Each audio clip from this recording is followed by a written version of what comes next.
been in the polyamory lifestyle. I can't even say lifestyle because it's not a lifestyle. It's a way of loving, not a way of living.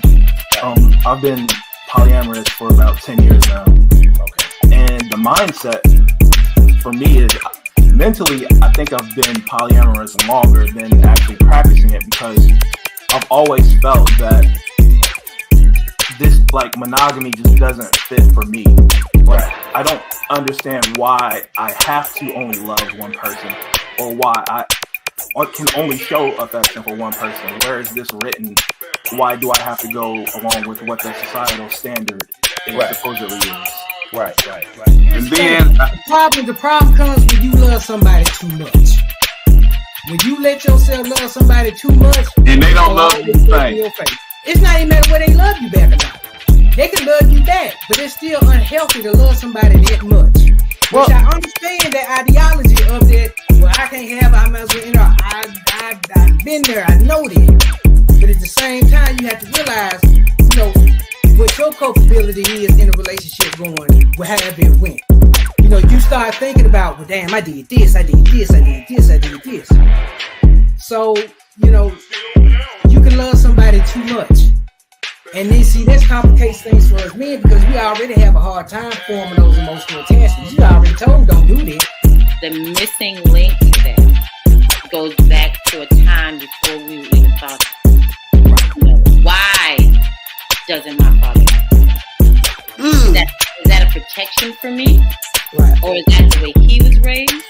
Or maybe somebody hugged him one day, a man hugged him. I'm not saying this is what happened, but I'm just saying we got but there are things that could have happened that absolutely that caused him to be the way he is. Made him feel weird, needed. Right. So the things that we think are sometimes a rejection or a lack may have been a protection. And most of the time they are like absolutely. So if we don't understand that, all we know is a rejection. You see, like what I understand with my father, men were going to jail, killing each other, and then now we got bisexual, then we got gays, now we got transgender. So with all of that going on, the purpose of that was removing the black man, the black male from the household. Okay? So with him not being in the household, she's getting the welfare, or she's out there in the workforce, forced to take care of herself, and if she have children, to take care of the children alone. Whether he's in jail, whether he's dead, whether he's bisexual, whether he's gay, whatever. The black male was removed from the home, and black woman was forced to provide for the children, for herself. You're missing one other thing that removes the black male from the home. That's white women. Because after a while, it was run on black men, white women. Yeah, white women. At one point, black men, they just had to have a white woman. No matter what their social economical status was, white women was the way to go. And so that pulled a lot of black men out of the house. Damn, I sure missed that. I mean, I know Rick James, I know, you hit it. I just didn't think of that as a major absence of the black man. So being a provider means so many things. Right. It means put you in a house. It means I got your back. It means we're doing this together. It means I'm not gonna walk away when things get hard. That's providing, right? I'm gonna provide emotional protection so that you can, I'll be present for you when you don't feel like you can be there for yourself or whatever, so there's so much more definition to the thing, right? And even on the flip side, looking at, men with kids, right? I remember I did not want a man who had kids. And I was about 25 when I met my ex-husband and stuff like that.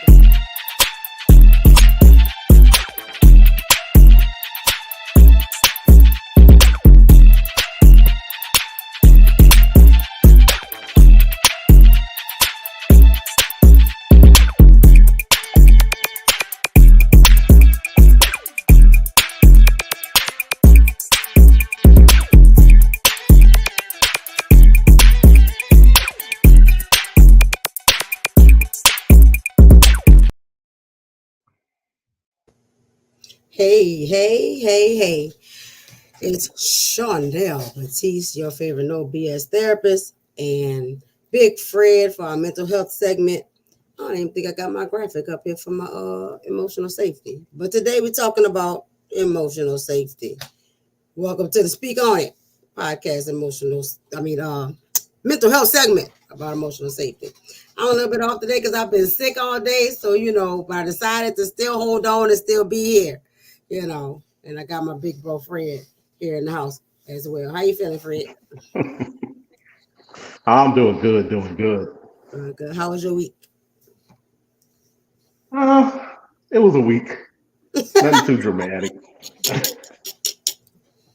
Nothing too dramatic. Same old. We usually say, work. Yeah, that's about it. Oh Lord, I feel that. Yeah. So, emotional safety. But before I say all that, I just want to give myself props because we're not gonna be here tomorrow. But today is my birthday. Before my birthday, you know what I'm saying? Yeah. It's 28th. Happy birthday! I got a 29th birthday because I'm a leap year baby. Yay me! So I'm getting some of my little birthday stuff in early because some people sending me stuff. Happy birthday before your birthday. Happy early birthday. All that good stuff. Happy fake birthday.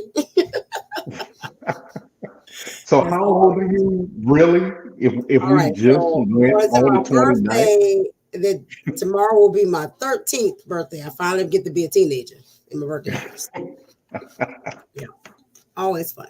And I was reading something this morning, where people are asking like, how leap year people do their birthdays and this and that? Do they like actually chronologically age every year? Well, of course we do. Like the year still pass, and stuff like that. But if that's the case, we all want to be for real. Everybody want to be yeah. So, and some people see it as a bad thing because I get some responses that's like, oh man, that sucks, right? And then I get some responses that's like, hey girlie. Oh, we talking about my leap year birthday. Hey girl, hey. Hey, sorry I'm late. Cool. The hair is fire, girl. My hair is hairy. It's hairy. It's looking good. Yes. I would say it's my leap year, and so today is my usual celebration birthday. But since I got a leap year tomorrow, I still celebrate today too, though. You know what I'm saying? Celebrate all by my recollection, you used to celebrate the entire month of February. But exactly. I'm glad you remember. Now I've started to take over March too, but I don't want my mama come here and pull my toes because March is her month. Not only did you celebrate, but you made us all. I'm just saying, y'all my family. You gotta celebrate with me. We just did what you wanted. You gotta do what you gotta do. Yeah. So, and I'm having a party this weekend. I don't know if Fred and his wife gonna be able to make it or not, but I'm actually having a party this year too. Because I gotta start celebrating myself. You know what I'm saying? Where are you? I'm in Leander, Texas. Okay. Yeah. All right. So where are you? Are you back in the United States? Or last time I saw you was your legs on a boat. That was the last time I saw you. Wow. I'm back in the United States of America, and I am so thank you very much. I'm back. I'm in Syracuse. I'm here. I'm in New York. Okay. Word. Oh, congrats on the house. Huh? I said congrats on the house. Oh, thank you so much. I didn't even know. I ain't paying no attention. You got a house? Yeah, I bought a house here. Congratulations. Thank you. I mean, you ain't moving. Come help me move. Shoot. Don't congratulate me. Come help. That's what you need. You need help moving, huh? What day you moving? Around April sometime. Okay, I'll be there May 1st. Y'all know how I do, man. Y'all know how I do. I just live in both places right now. I ain't got time for it. You gotta do what you gotta do. You gotta do what you gotta do. Yeah. All right now. So today we're talking about emotional safety. And what's your definition of emotional safety? Ladies first. Oh, thank you, Fred. So I've been giving this a lot of thought. Actually, I had spoken. It's so weird when you come up with these things. We are still so connected. But I was talking about it. But for me, it's a emotional place where you're free with someone else. You trust that person enough to be completely transparent, right? Without judgment, without, how people tell you they don't judge you, but their eyeballs and their eyebrows, the shift of their hairline, all that, without any of those things. And it's just about having a certain degree of freedom to actually say the things that you want to say about yourself or a situation, or even just about how you feel, without clapback, being misunderstood. Lord, being misunderstood, or not being supported in the way that you need at that time. Everybody ain't gonna know what you need at the time that you need it, but when they don't know, they just don't do nothing. They just really honest with it and just let you do, say what you need to say and be in that emotional space where you don't feel attacked and you don't feel apprehensive. Right. That makes sense. Just say, be for it. I had to think a lot about this too today, but I'm gonna have to agree with you. It's about the same because I was given that. I give that to my kids without even realizing. I thought it was just freedom to say what you wanted to say, but it's actually they say how they say. I don't judge what they tell me. I don't none of that. It's like I said, it's sometimes it's something I can't help you. You got to figure that out. You got to figure that one out for yourself, right? And not judging the fact that they made a mistake, or you tell somebody something in the back of their mind, they're saying, "Oh, that sounds stupid." Right. That's not what you need right now. Right now, you either need words of advice or just kind of tell me what I already know. You got to figure that one out for yourself. Right. So just having that space to be able to just let everything go and not have to worry about being judged on what you said or what you think or how you think. Right. I feel that. I found this little graphic. Oh, it didn't pop up big. I don't know why, but it says. I don't know that. Oh shit! I think I accidentally removed Fred. My bad, Fred. Oh, well, I tried to figure out the little graphic wasn't popping up big, but basically it says that emotionally safe relationships include understanding, support, love, empathy, no judgment, compassion, no criticism, active listening, a gentle tone, eye contact, trust, openness, honesty, and vulnerability, connection, optimism, and positivity. Agree? No? I think the eye contact might not be, especially because I consider the fact that some people have trouble making eye contact. That don't mean they're not listening or not there or whatever. You know, I consider people with autism who have trouble making eye contact. So that don't necessarily mean they're not listening or don't care. You know, so the eye contact thing is a little. There was what was the other one? Say them again now. Understanding, empathy, no judgment, active listening, trust, openness, honesty, vulnerability, eye contact, optimism, positivity, connection, a gentle tone, no criticism, compassion, support, and love. So the gentle tone and the optimism and those positive reinforcements, I get it, but you're not gonna always get that. Yeah, just because absolutely. And I'm gonna be honest with you. I prefer, if you don't feel that way about it, I don't want you to do that. Right. Yeah, because I prefer the honesty in it. If you, there you go. Don't fake me.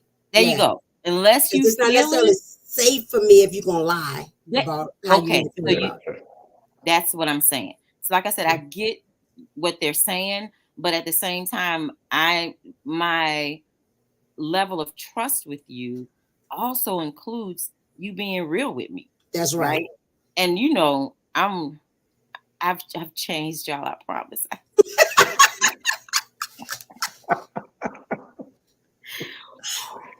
I've changed because y'all know I'll be like, okay, I love you, but that's some stupid shit you just said. Right. I don't do that no more. That don't make no goddamn sense. I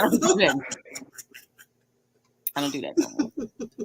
Okay, sometimes I do, but not as often as I used to because. But you know what you just said kind of goes into the emotional security. I mean, and I think you can agree with me on this one. When I was a career counselor in the Army and in the Naval Reserve, they taught us how to deal with people based on like their personality, the type of person they are. Like, I can talk to you and I can be like, hey, you know what? I love you, but that was some dumb shit you just did. Yeah. And you'll be like, you know what? You right. Well, I may tell Chanel the same thing, the same way I told you, and she might break like stained glass. Yeah. Right. You know, she might be crushed. Well, I have to tell her the same thing. And I can tell her the same thing, but in a different tone. Right. You know, hey Nell, I love you, but I mean, you think you could have probably did that like maybe a different, you know? Like, but I don't think that we're taught to do that. I think, you know, and people talk about emotional intelligence and all that stuff. I promise y'all know how I feel about this stuff. I'm not even gonna go there, but I do believe in it. I do think that it's important. I do think that we need to practice it, but we're so caught up on wanting that space that when that space is required, sometimes we don't know. We're not really taught. We're taught how to let your feelings out and you know be as transparent, you know, and you know and sharing and all of those things. But we're not always taught how to receive that and how to do that for somebody else. And I think that therein lies another layer of issues that we'll probably have to do another show about. But but yeah, I agree with you, Fred. There, you know, because I know you ain't got to tell me. Look, if you want to know A, B, or C, talk to Monique. If you want to know D, E, or F, talk to Brian. There's certain things. Certain things, absolutely. Certain things that you could talk to me about, and you would get an answer. And you know, me and Maria, the way we do it now, me and Maria still like, I'd be like, yo, okay, am I supposed to be listening or do you want some feedback? Come on. Let me know how what do you want from me? What do you need from me? I don't want to give you something you don't need. Me holding on and not saying something when I really want to.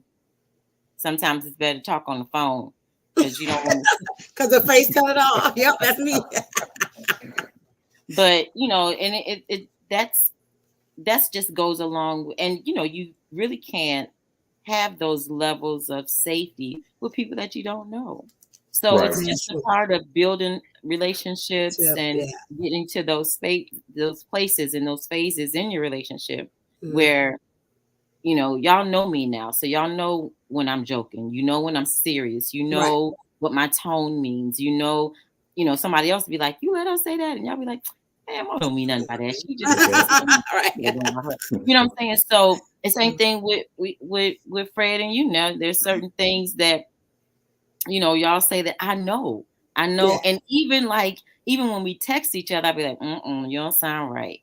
You can tell. There's so as you build relationships and as you grow in your relationships, I think that's where those things come into play as well. But yeah, Fred, I agree. There are some ways that we are taught those things, but it comes with building relationships. I think so too. Because I mean, as like they're a mom, right? You know, I had to learn how not to be so therapeutic, right? And stuff. Because, you know, and teaching the girls, like, you know, okay, if I want them to come and talk to me, and have them be unafraid to come and talk to me, then I have to meet my response, right? And that means I can't get mad about certain things. I'll be mad on the inside, but I can't display that anger or upsetness or whatever, or even disappointment. I just have to be as neutral as possible, because they already know what I'm gonna be disappointed about. Again, like they're my kids, they've been knowing me their whole life, you know, so they know already. But I want to, if you want me to come and talk to you, then you have to be open. Safety there. There has to be a safety there, and all that. And like you said earlier, like what you want, like because I got that before. Where like, can you stop being a counselor and just be my mom? Yes. What does that look like? What does that look like? Because I thought I was being your mom, but obviously I'm being a counselor. You know, and so they had to tell me when they walk in the door, this is what I need. I need you to just listen. I just need to rant. I need to get this off my chest. I don't want advice. I don't want you to tell me nothing. I just want you to be the person that I just unload with. And I'm like, cool. Now on the inside, I'm like in turmoil because I'm just listening and not saying anything. You know, but we get through it. We get through it. Then I call Fred or something. Let me tell you about this kid, right? Yeah, you still got to unload some of that stuff. Right, because it still needs to be unloaded and all that. But we have a connection. You still internet must be crappy in Syracuse. Internet is tripping. You know, but there has to be have AT&T. No, you. Yeah, that was a trip this week too. That was this week. That was last week. That was last week. No, that was this week. That was this week. Yeah. Did your phone go out? No, I got T-Mobile. My phone. I got T-Mobile too, but they said some of the T-Mobile stuff was going out too. They said it hit some. They said it was hitting some of the other networks in different areas and stuff like that. That was good. Yeah. Get rid of that AT&T internet, man. I need a new computer, and it just crapped the bed. I was like, no, don't do that. Yeah, mine died on me last week too. It was tired, but I understand. I had 45,000 tabs open, you know, and I bought it refurbished, so it was like I can't handle all this. Let me sleep. Yeah, sold some of that stuff, y'all. Oh man, why y'all do that? ADHD. I literally open up a tab when something comes to my head. I'm like, oh, I need to do that. Boom. Or I'm going through the emails and I'm like, oh, let me click on that. Boom. And then I'd be scared to close the tab because I'm scared to forget about it. That must be a woman. Shiny object. My wife do that. She like, I go look on her laptop right now and it's like a zillion tabs and it kills me. I just be wanting to just hit the power button and be like, get all this crap off of here. It's like you run like crap. Yeah. But she know all that stuff in, so I just leave hers alone. I don't even look at it. Buddy. Last week my computer was like, I'm not doing anything else. And it just stopped. And I had to shut it all the way down and bring it back up because it was tired. I understand. Well, I'm gonna have to take the stupid thing in there. But anyway, I'm back. I'm all plugged in. I'm good to go. Yeah. So I wanted to I know we're getting back to our emotional safety, but was there something in particular? Because I had a thought that I wanted to bring to the table. Throw that thought out. Let's go with what you got. What you think? Y'all know this whole new trending of, men against women. And, women should be like this and men should be like that. And this new term of masculine energy, and these women are trying to get back into their feminine energy. I'm thinking about it. Okay. All right. It's not so much masculine energy that men are receiving. It's a defense mechanism. I can believe that. When you are afraid or you feel unsafe, for lack of a better term, you man up. Right? Yeah, that's true. Yeah, literally. That's exactly what that is. My business. It's not a masculine thing. It's just I don't feel safe. It's a human protective thing. Right. I don't feel safe with you. I don't feel like you have my best interests at heart. I don't feel like I can trust you. Therefore, I'm because you're going to disappoint me in my mind, right? You're going to disappoint me. So I'm not even gonna actually do now. You know what? I'm gonna do my own shit. I'm gonna do it myself. I don't need you to do shit for me. It's not that I don't need a man. Right. I don't trust this one. I just don't trust this one. That's it. Right. So when people say, when you treat a woman, well, then she'll, automatically fall into her feminine energy. No. She just safe. She just feels safe. Right. She'll respond like she trusts you. Like she's safe in that space. I like that. I really like that. Wish they would stop saying that, because it's not masculine energy. It's protection.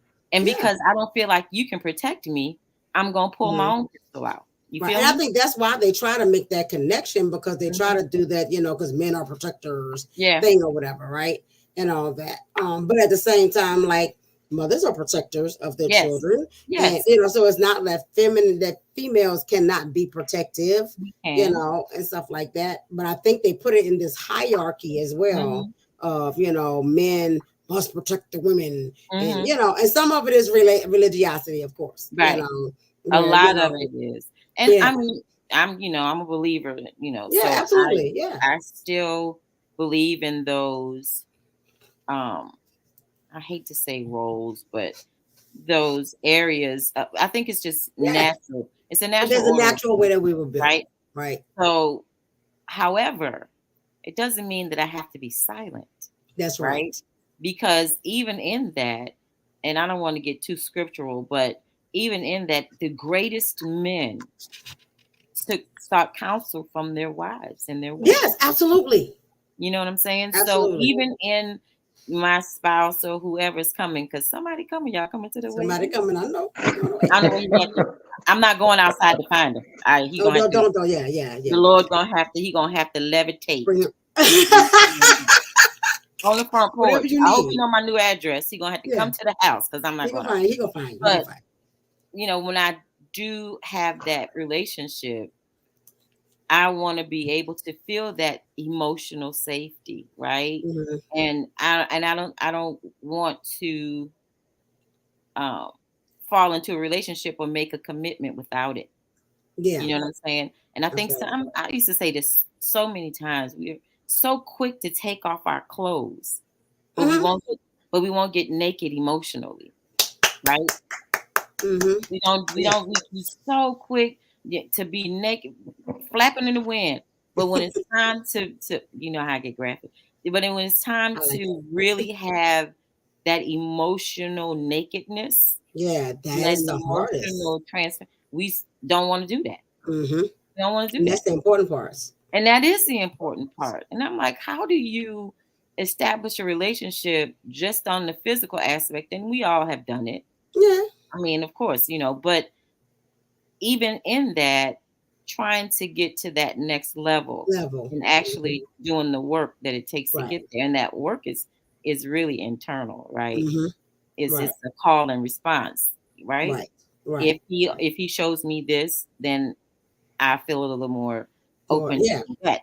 Not only if he, but if she shows me something, because for some reason we always ascribe that emotional safety net to women, but men need. That's I was going to say the same thing. I was going to mention that tonight. That's the same. That's the biggest issue I had, even when looking for clips and videos and all that. There's so much, if your man is emotionally safe, I was like, but women, you need to be emotionally safe too.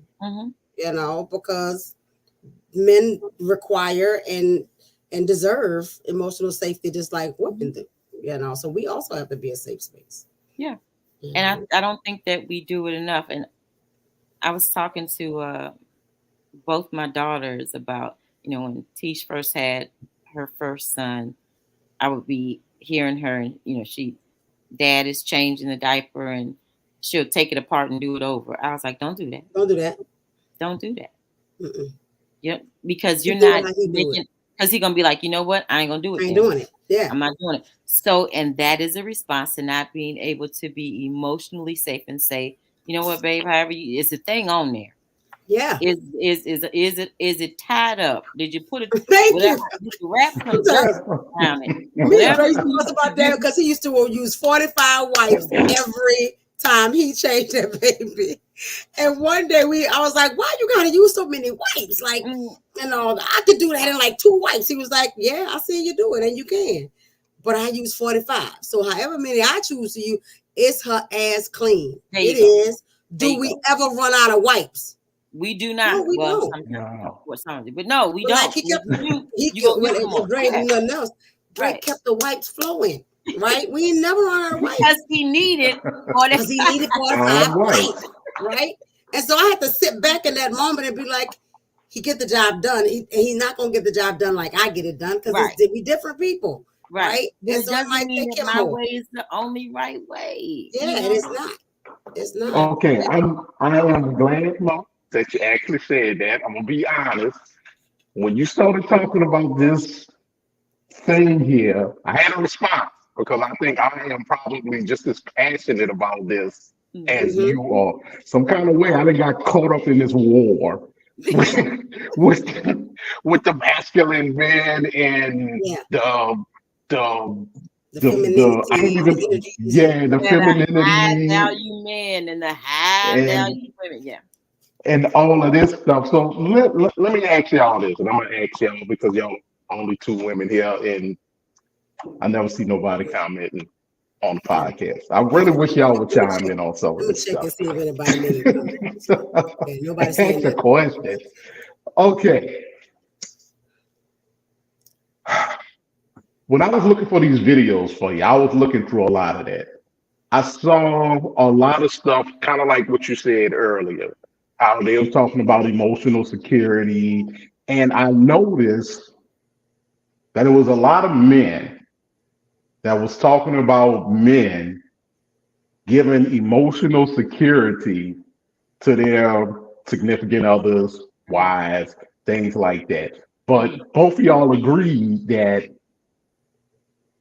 men should have emotional security too. Mm-hmm. Right. So how do you think, and I'm just going to ask from y'all perspective, and you got to represent every woman in the world, right? From y'all perspective, what does that look like from y'all perspective? Emotional security for your significant other, your husband. Let's just say husband. Mm-hmm. So us giving that emotional security for them. Okay, this best example. Okay. How would you explain for Janae to give emotional security to her husband, and how would you explain giving emotional security for your husbands? Because both of you have one baby and you got another one on the way. Mm-hmm. You have no grandkids yet from the ones you got at home. How would y'all explain that to them? Well, and I look at Nate with that all the time because Nate's very aggressive and angry. Not all the time, but like she's still working on a lot of emotional stuff or whatever, and stuff like that. And she can tend to be very, very, and she's a natural leader and has that authoritative voice, right? And stuff like that. Whereas her husband is very, laid back, docile, very, and stuff like that. So there's often I have to say, hey, don't talk to him like that. Like how you want him to come talk to you. If every time you come talk to you, you like, like be a safe space by being quiet and listening, be a safe space by not always having something to say, like just listen. You don't always have to have a comment. Stop cutting him off while he's talking, and recognizing, because she knows what his family life was like, where they did not have a voice there at all. He was highly manipulated, so don't manipulate him. Be careful about how you are doing things, even though that if he gonna say yes regardless, that don't mean you take advantage of that kind of thing, right? So for me, if I'm giving that specific example, is being aware of where he come from, right? And knowing what his quote unquote deficiencies are and all that, and not overusing them. I remember getting upset with her because like he adores her. So he really, really takes care of her in every way, shape, form, and fashion, right? Some of that is insecurity because I don't want you to leave me, right? And vice versa for her too. But there are other areas like for example, she calls herself a passenger princess because she allows him to drive all the time. And I'm like, well, that's not cool, because sometimes he might need you to drive, right? And because he's a pleaser and he wants to make sure you're good, he's never going to ask you, right? And all that. And so because he's not like, I need you to pay attention to him and be like, hey, you tired? You know what? I'm going to drive right now because I see you tired, right? So for me, that's emotional safety too, to be able to see the need, you know, and be able to just, hey, I'm going to take care of that for you, you know. Just like when I see her and I know she's upset, or I can see her body language and the mood and all that stuff. And I'm like, hey, you need a hug? You need to talk? You need something? Because she might not come in and automatically be like, you know, hey, I need to talk, right? Because again, because she didn't get emotional safety from her father and all that, she don't always trust me with her emotional safety either, right? And so, and she's afraid of disappointing, you know, and I'm like, don't worry about all that. Just come talk to me. Just come talk to me. Let's get a hug, right? And stuff like that. So I think on the women's, and I just think that it requires the same things as we do of men, is that we hold that space for you, right? I might not be able to fix it. I might not be able to make you feel better, but I want to hold space for if you do need to come and talk to me. If you do have something that you need to say, no matter what it is, then I hold that space there available for you, you know, and whatever it is that you need that I can provide, I will. No? Mo? I think for me, and I've probably given this advice already because, you know, I'm always ready to say something, but it's just about paying attention to your spouse. Pay attention, you know, and be quick to forgive and slow to criticize. I think men like to feel like they're needed, right? And that there are certain things that only they can do for their women, you know. Y'all know my point of reference is always going to be Brian, because y'all know Brian. Of course. Yeah. Let me try to touch a trash can. Hold on. Girl, don't you touch that trash. What you doing? Nothing? Nothing. I ain't doing nothing. I ain't touching the trash can. That's what I'm supposed to be doing. But I found that when I did, and I'm just being, you know, this is where we're transparent. Mm-hmm. But when I did do stuff like that, it was to insult him. It was to say, I don't need to do that. I got this. I put my own trash out. I put my own trash out. And I knew that it would cut him. Mm-hmm. So those are the things you don't do, right? Right. Because as I did that, it would cut him. Yeah. And it would make him not want to come to me with anything. Because if I know that that's the thing that he loves to do for me, then I need to appreciate that and allow him to do that. But if I know that's the thing he loves to do for me, and then I take that away from him, he was I'm just using this as an example. Right. He was vulnerable enough to come to me and say, you know what, babe, I like doing that for you. Right. And being open and honest with me and saying something that he enjoys doing for me, and then I take that away from him, that's just being nasty. Yes, right? And that is not. And so now he's like, you know what? I ain't never telling you nothing else again. Come on, bro. Right. Mm-hmm. I'm never gonna open myself. I find that to be an issue, like for men and women, where it's like, I tell you a thing, right? That man tells you a thing where he's showing his vulnerability, and he's giving you the space to be there for him. And then the next time you get upset, or the next time something don't go your way or whatever, next thing you know, you're using that very thing to attack him. Then you're like, but you're not vulnerable with me. Well, hello, ma'am. When I was, then you want to put the trash out, you know, and stuff like that. So I think that's important. It even goes as deep as, you know, us telling each other those deep secrets that nobody else knows. Yes. You know, and you know, like you said, you know, when things don't go your way, you're in the heat of argument. That's why your mama did the blah blah blah. Right? Yeah. Right. Yeah. You see what I'm saying? So for me, it would be me telling them never compromise the trust that your husband has in you. Yes. You know what I'm saying? You work so hard to get that, right? To be that, because we all want to be that special person to our spouse. Like, yeah, I got a best friend for that. I don't want you to tell your best friend your secrets. I want you to tell them to me. Right. I want to be your best friend. I want to be your best friend, right? I want to be that one. But we also have to be a friend. So I think it's just important. I would tell my daughters, and I probably have to, first of all, like I said, don't use those things against them, number one. You don't have to act like a damsel in distress. That's not what I'm saying. But allow that man to be whatever it is that he's established himself in the household. And that's not always, the breadwinner. That's not all, whatever you all whatever it is. Yeah. Give him room to do that, and give him room to talk to you about those things, and be raw with you, and not use it against him, and don't get mad at him about it. Yes. We get mad at people about how they feel, and because you're not coming from where they're coming from. Right. You know what I'm saying? I had certain things in my life that some people don't have, so I may not be able to wrap my head around what their thought process, but I got to let them have that, and not only let them have that, but accept it. And not try to change them.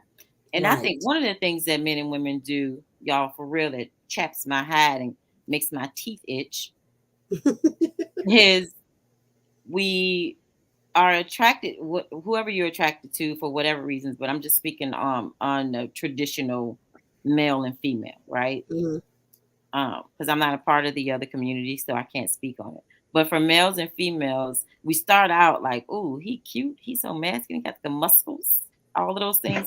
And then we want him to be like me. Talk to me. Be emotional. Right?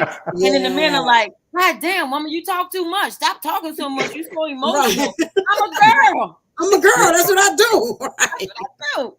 So I think that we want that opposite when it suits us.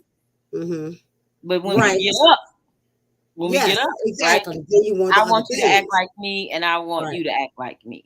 So we give those people, if we give each other that space to be who we are and how we are, and whatever situation we've established for ourselves, and allow each other to be that, then I think that's the biggest thing of establishing and providing that emotional safety. Right. Like you say, it's about the acceptance. Because even with that other deal, like, like you just said, be masculine when it's necessary, when I want you to, and then be emotional when I want you to. But I always, and it's going to be a whole nother show, but I was watching videos of women who are like, who are talking about, and men who are saying, okay, don't you show her no emotionality, because then she really not going to want you. Right. Right. Because you soft. You soft. Now you soft, right? And I was like, you cry too much. Yeah. That irks me, because I'm like, so you pick a lane. Right. Pick a damn lane. Right. You want them to be super strong, or you need them to be, emotional, and what amount of emotionality makes you feel like they're not strong all of a sudden, right? Here's the deal. If he can't talk to you, he gonna talk to somebody. Thank you. She gonna talk to somebody. Thank you. Now, infidelities and stuff like that. That's a whole other stuff. But now I can answer your question for you. First of all, most of because I've had a lot of conversation with Gen Zs. Okay. Because they're quick to, because they all say, I want a traditional man, but I don't want no man to tell me what to do. Look what that is. I want a traditional, I want a traditional woman, but she can't be this or that and that. So my first question to both of them was, well, what do you think a traditional husband or a traditional woman is? And the first thing a lot of them always say is like, oh, well, like my grandparents had a traditional relationship. And I'm like, okay, so did mine. I was like, my grandmother never had a 9-to-5 job in her life. Right. She woke up at 5 something in the morning. She cooked breakfast for everybody. My grandfather got up. He got up, took a shower. He came. His food was on the table. I ain't doing that. I ain't putting. I was like, wait a minute. See, you out. You out. Yeah, you out of the game right now. You out of the conversation. You're gone. Yeah. You don't want to get. Yeah. I was like, he went to work. He came home. Dinner was ready. You want a traditional woman, that's what your traditional woman gonna be. Well, in this day and age, one man is like you're absolutely right. I was like, their house note back in the 70s was $350 a month. Thank you. I remember that. It was $350 a month for a 2-3 bedroom house. Thank you. I was like, I was like a 1-bedroom apartment now costs $1,300. Thank you. So, I was like, so no, you want a submissive woman. I was like, but do you know what you need to do to have your woman be submissive? Yeah. Thank you. I was like, you want a submissive woman, but you're telling me you won't go hang out with your boys whenever you want to. No, you can't do that. They have both. You can't have both ways. Now, see, you want a traditional man, but you don't want that man to tell you what to do, where to go, who you can go with. You want to be in a committed relationship, but you want to hang out with your single friends. Right. And the moment he said, "Hey, babes, I don't like that," you gonna say, "Oh, you're soft, you're jealous. I ain't out there messing with nobody." No, you may not be. I was like, but every other man in that club gonna be messing with you, and you're not gonna be like, get away, I got a man. Right, thank you. Right, you're gonna smile, you're gonna laugh, you're gonna take the free drinks, you're gonna do all of that. I was like, so y'all are unprepared for relationships. Mm-hmm. I use an easy concept when it comes to that. Why in these podcasts that they got now are not helping? No, because they all saying the same thing, but nobody wants to compromise. Mm-hmm. They don't want to compromise. They don't want to put in the work. Right. It's work. I've been married over 20 years. This shit ain't been easy. Right. How many times me and my wife talking about, is this really worth it? You know, how many times I sit up in the living room watching TV talking about, do I really want to keep dealing with this? You know, it's like you living with a person technically you can't get away from. But it's not like we not living no married life from the Kardashians where they running around jet setting all over. No, some days we're gonna be scraping to pay the rent. That's right. Some days you can't quit when it get hard. Right. And that's the thing. They all want it easy. The moment it get hard, then that's it. Right. You can talk to me, honey. Oh, bitch, you can talk to me. You tell them everything. And then just like you said earlier, Mo, the moment you get mad, that's why you did so and so and so and so. Oh, that's why your dad your mama cheated with your uncle and all kind of stuff. So now you just and or people internalize. I'm telling you, I'm feeling a certain way, and suddenly you start telling me how, you know, you, and I'm like, I'm not even talking about you. I'm talking about what's going on with me. I'm not talking about that you did anything or, you know, any of the above. And that's another thing that makes people just shut up and like, you know what? Yeah. Every time I tell you something, it's always got to go back to you. So you know, that's not always safe. Right. Yeah, because if a man say, "Hey, I'm having this thing," and then you're not flipping it, but I be like, right. Okay, yeah. Because as a man, I can tell y'all exactly what we do. Say, babe, look, I had this rough day and this and that. Well, you know, because in my mind, this is what I'm saying.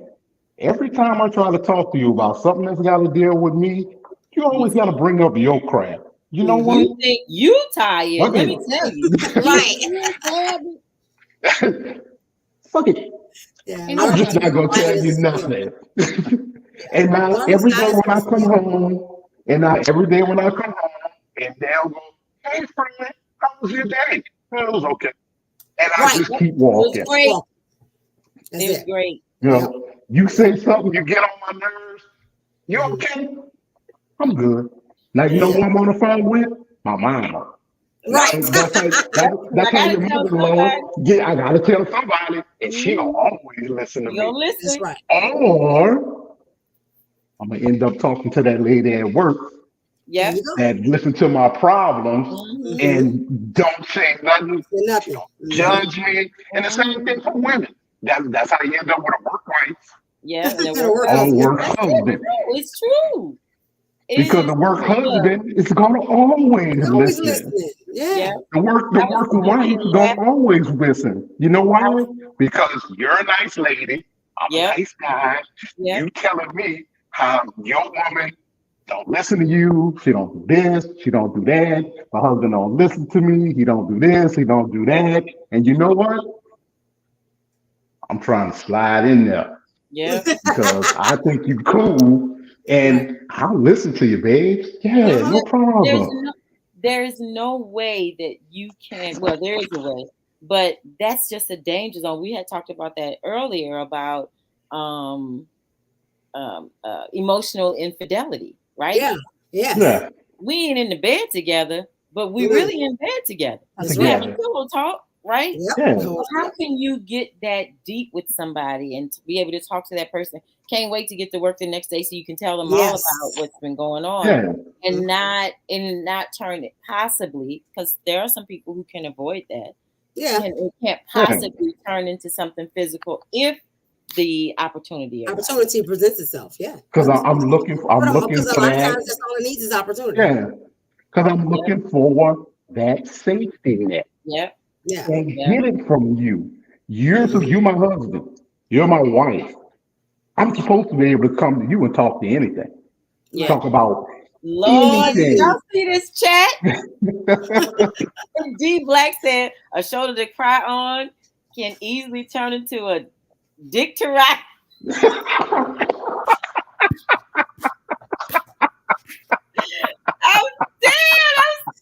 Oh my God! They said eggplant, but I hope this there and opportunity. Thanks. Not sure as I tell you. This is why. But I was laughing, Fred, because I remember a couple of instances. I think Brian was working as a maintenance man in the old folks' home, right? I remember that. The way he was working at open. Yeah. Yeah. And I think I can't remember the name, but one of his little ladies died and he was just torn up. He was crying, he couldn't go to work. But he would be telling me this whole story about something crossed the road.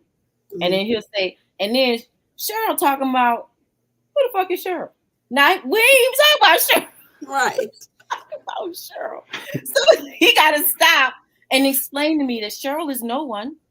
She just said something that had nothing to do with what I'm telling you. Right. So that's another, I can't tell my wife nothing because she y'all know it's kind of crazy, but I can't tell her. We all have to grow, Mom. We all have to grow. I can't tell because, or you got to pick and choose, and that does not offer. That also means you do not have a emotionally safe space. If I know I can tell you a couple things, but I got to leave certain names out, and that's a lot. That's a lot of work. Yeah. So Fred, I can see it's a lot of work. Yeah, I'll shut it on down. And because for the most part, men are not that emotional. Our defense from just going, is just be quiet. Just shut it off. Let me call my brother. Let me call my sister. Let me call somebody that's gonna sit down and just listen. If we can understand that is like the most vulnerable thing that anybody can do is to share their true emotions. Ooh, even anger. Even you be thinking to yourself, I thought you and your uncle was cool. When all the entire time you telling me I couldn't, there were some days I couldn't stand that man. Blah blah blah blah blah. I had no idea. Right? I had no idea. That is like that's when I was talking about that nakedness. Yes. Yeah. You know what I'm saying? All off now. Like yes. Let me see your emotional cellulite. Let me see, you know what I'm saying? All of those things that we try to hide. And once you get naked and emotionally and somebody come along and squish your fat. Squeeze your fat roll. You put your shirt back on. You never take it off again. Yep. And that's emotionally too. Once somebody comes and walks all over that, you're like, never mind. If you don't admire all of the nakedness and it's full, like you said, if you can't caress that fat roll, and tell me it's beautiful, then I'm not gonna take my clothes off no more. I'm not gonna do it. Because I mean, cause like as a man, look, we know this stuff. Like it's people. A lot of people think, and I think a lot of women think that it's got to be something big for a man to be like, oh, it's little stuff like it's the tiny things. It's the smallest of things. How I knew that my wife felt safe with me was the day we was driving somewhere and she went to sleep in the car while I was driving. Oh, ain't that small? It's just that small. Because that's how I realized I didn't trust my ex-husband anymore. I was like, I'm not going to sleep in this car. I looked over and she was knocked out asleep, and I can trust you. And I tell you, I was driving like we getting home. Yeah. Right? This woman trusts me enough to go to sleep in the car. He like, so babe, for me, that was like, I trust you, babe. We got it. Yes. Yes. Simple stuff. It's such small stuff. Simple things. It's not always. It don't always have to be giant things. That right now. Now I want to go out of my way. You gonna do it? You're handling business. Exactly. You can count on me. You can trust. You can tell me anything. Yeah. It's not going nowhere. Right. And have a lot of issues, and they don't understand. Like when, I'm like somebody my age explaining to them that how you been married over 20 years. I trust my wife. That's my wife. I trust her. That's my best friend. I have friends, but that's my best friend. This is the person that I do everything with. Right. Like I have an understanding. If I tell Fred something, Daph's gonna know about it, and I expect her to go talk about it. Right? I'm his sister, but that's his wife, and so for the most part, unless I'm really like, please don't say nothing about this or whatever. No, but for the most part, I am free to say what I have to say and know that he's gonna tell his best friend. And I also know that Fred is a vault. There's certain things Fred ain't gonna tell unless you all right. Fred gonna snatch that thing and be like, you know what, babe, you know what I'm saying? I can't tell you. There are conversations I done had with both of y'all. Yeah. To this day, nobody knows. Nobody knows. Yep. Because I don't want to be the person that you don't feel like you can come talk to. That's right. If you tell me something, and if you say, "Oh, I don't care who you tell," if you say, "Fred, look, right, yeah." Just between me and you. Yeah, I know, that's a wrap. And we've had a conversation that he even told me, he was like, you know what? I'm just gonna keep this between us. And that was some things like I don't never even want to repeat this. I'm not even gonna repeat this story. I was like, I dig that. Thank you. But thanks for being there and available for me to say all of the things and all of the emotions that come with the thing. Yeah. Right?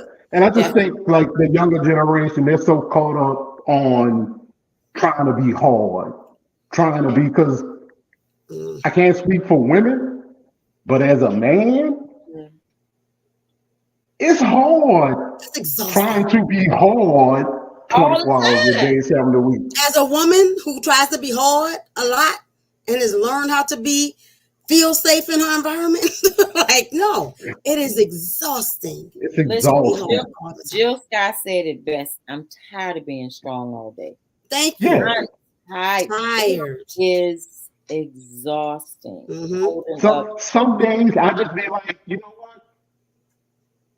I want somebody to ask me out. Come on now. You do it. Right. I don't have to do it all the time. Right. Do right. It. It's okay. And I can only imagine like the weight of men, because in almost every situation I walk into, I don't know, since I was 8 or so, unless I was around y'all, right? I'm alpha, right? I'm alpha in most situations. And even in my marriage, I feel like alpha because I'm doing all the things and taking care of all the stuff or whatever, right? And stuff. And so I'm sick of being alpha all the time. I'm like, can somebody just, take care of me for a minute, make the decision, do the thing or whatever. But when I'm present with my boyfriend, but we long distance, so that's difficult, right? And but when I'm present with him, I ain't gotta be alpha. I'm just like, I'm chilling. Yeah. Safe. And I got a boyfriend. And that's what, yeah. Like He in Minnesota. It's time for him to move to Texas. I ain't know about no boy. We'll talk. Yeah, y'all talk offline about that. Anyway, but I wanted to say this because I think it's important when you were talking about being alpha and making all the decisions and doing all the things. I think for me, a lot of that came because I didn't trust. And this is not Brian marriage. This is a subsequent marriage. I didn't believe that he was going to do what he said. Number one. Absolutely. That was one. I know that was a component. And the second part of it, because I played a part in it, is that because I didn't believe that he was going to do what he said, when I expressed that just beat him down. So he was like, you know what? Just go ahead and do it because I don't want to hear again how inadequate I am. But I am, right. Yeah. Right, I see that. So I think that now I could have done something differently. Yeah. And I'm going to go back to Brian. Because, being in the military, I was insignificant leader of many men. Right? I had people under me. I was telling people, go here, do that, do this. But when I walked into that door, Brian was like, hey, I need you to leave that out there. Yeah. I'm not one of you soldiers, not one of you little sailors. I got it. And I was like, and that's not how he said it. He's like, hey. Right? Okay. Listen. So instead of just doing the, whatever, he was like, no, let me reassert what we're doing here. Right. But not only did he do that, but he followed through. Through. That's the thing. Followed through. That was the important. Because that's the part that I was missing. That there was words, but there was not enough action. I had some fun with those words, right? Because I went in super alpha like, because Cheryl, and I was very well trained and stuff, and so I went in, with all this authoritative, I got this. And then over time, I started to learn, okay, I need to take my hands off the wheel and let him drive. But every time he drove, we was crashing and all that. And I'm like, okay, can we hold the wheel together or something? Because you're not doing well at this by yourself. Or I would say, hey, I need a thing. Can you change the light bulb in bedroom for me right quick? Because I need, because again, I'm also learning that, I need to give him something to do. Can I do it? Absolutely. I'm not changing light bulb. Absolutely. But in an effort to say, hey, I do need you and I want to need you and I want to need you. Like, so I'm going to give you this thing. It's easy. I know I can do it, but can you do it for me? But then it don't get done. Right. And stuff like that. And don't get done for a long period of time. Right. So then we sit down and we say, hey, remember the thing in the bedroom? We were talking about the light and all that. So like, I felt like this when you didn't change it. Right. Even though I know I can change it, but I felt like that translated to you not caring about me because you didn't change it when I needed it, right? And That's all that. show. But at some point I'm gonna do it. But at some point, but I need it now. I'm blind in the room. I can't see nothing. Right. So you're gonna leave me inadequate because you won't do a thing that I know I can do, and then when I do the thing, you mad. Don't never let me like feel too independent. You just like, oh, I'm trying to do something yourself. And but I'm like, but I asked you, but you didn't, and so I did it. There's but that's another two-way. That's another two-way street of having that emotional safety, right? I can't depend on you to do what I need you to do. Therefore, I do it myself. And then you feel like you can't be vulnerable with me because I don't allow you the space to, be who you are to me. Right. Somebody got to figure that out. Now, what do we do? How do we fix it, therapist? Right. That's a good question. Because in that situation, I end up having to walk away, right? Because it was a continuous thing. No matter how much we sat and said, hey, here's the areas. Here's the stuff that's needed. Here's what I need. Here's what you need. Okay, let's meet in the middle. Like there's all these discussions, but then there's no movement, right? Right. Even if one person, might buckle a little, be like, okay, I'm gonna do the compromising and see what happens, but then nothing else happens on the other end, right? Right. And all that. So in some situations where they eventually realize there is no compromise, right? And all, because I did start going to therapy and seeing, okay, what areas do I really need to work on? Like where are my flaws where I am contributing to this thing, right? Right. And all that. And so as I'm discovering my own stuff, they're still clashing with his stuff. But he ain't willing to go to therapy. He ain't willing to listen to me. He don't want to listen to nobody else. Like I just want what I want and that's it. Right. Right. But over time figuring out that's his inner child screaming and yelling, I need control. I am angry. I need this, I need that, and I'm not getting it. Right. And all that. If that thing don't get healed, then we don't go any further. So I got to go. Right. Girl, I wish these people would stuff a piece of handkerchief in the mouths of these inner children and shut them up. Sit down. The inner child gonna have to come out if they don't get what they. You have to figure out what that need is, and then you have to nurture that need of the inner child, though. But that's the thing. It's not up to the other person to nurture that need of the inner child. It's your job to take care of your and basically you have to become your own parent. But you have to parent the little kid in you. I guess I see it. Yeah. Now here's something. Okay. Not most men. The majority of men are told at birth, you're the leader. You're the man of the house. The man of the house. Okay. We're gonna get a little biblical here.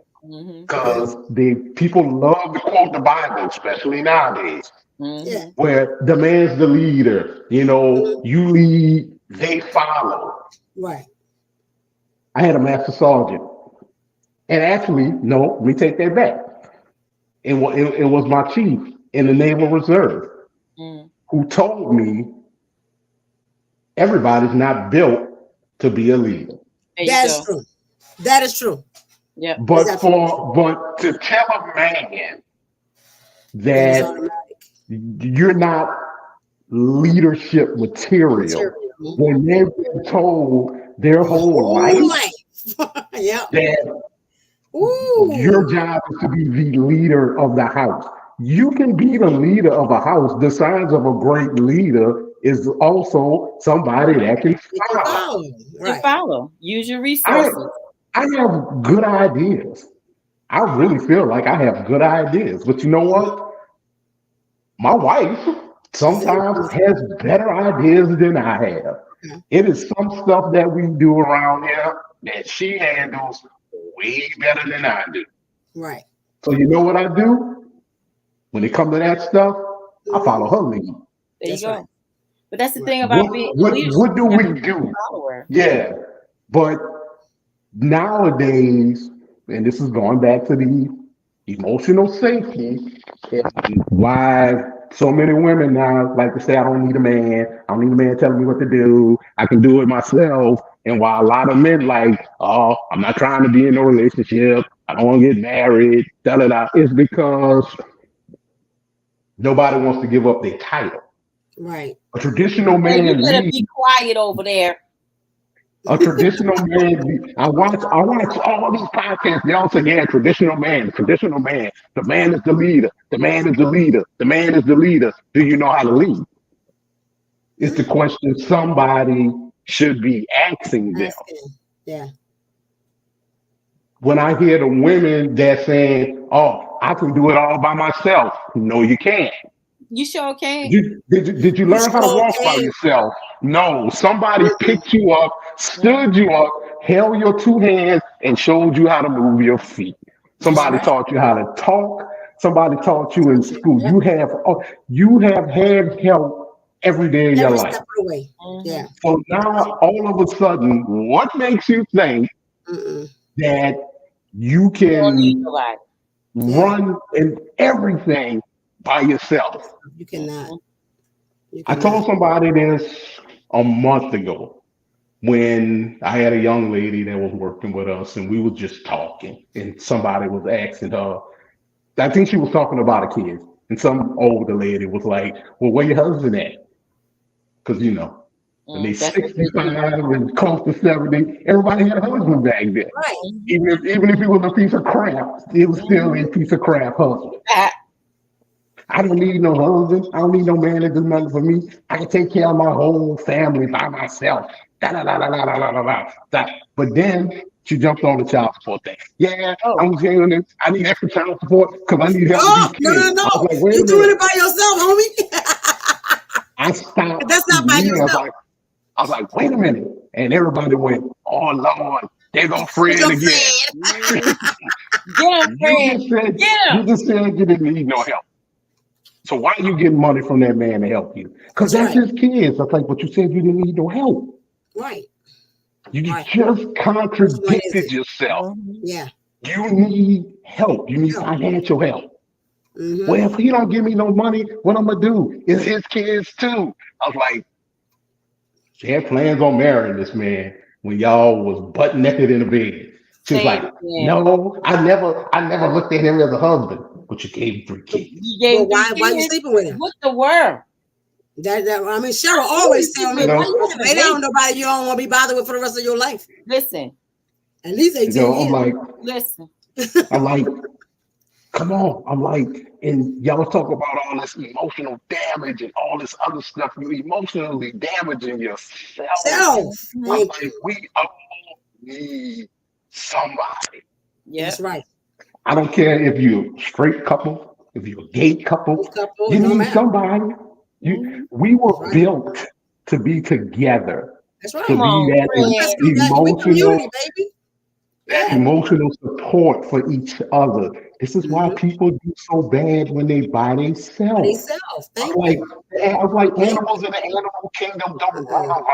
They don't be by themselves. I use a lot of wildlife. Yeah. I like do that too. We always go to the wildlife. That's the natural order of things. Yeah. So I'm like, I thought I get it. You upset.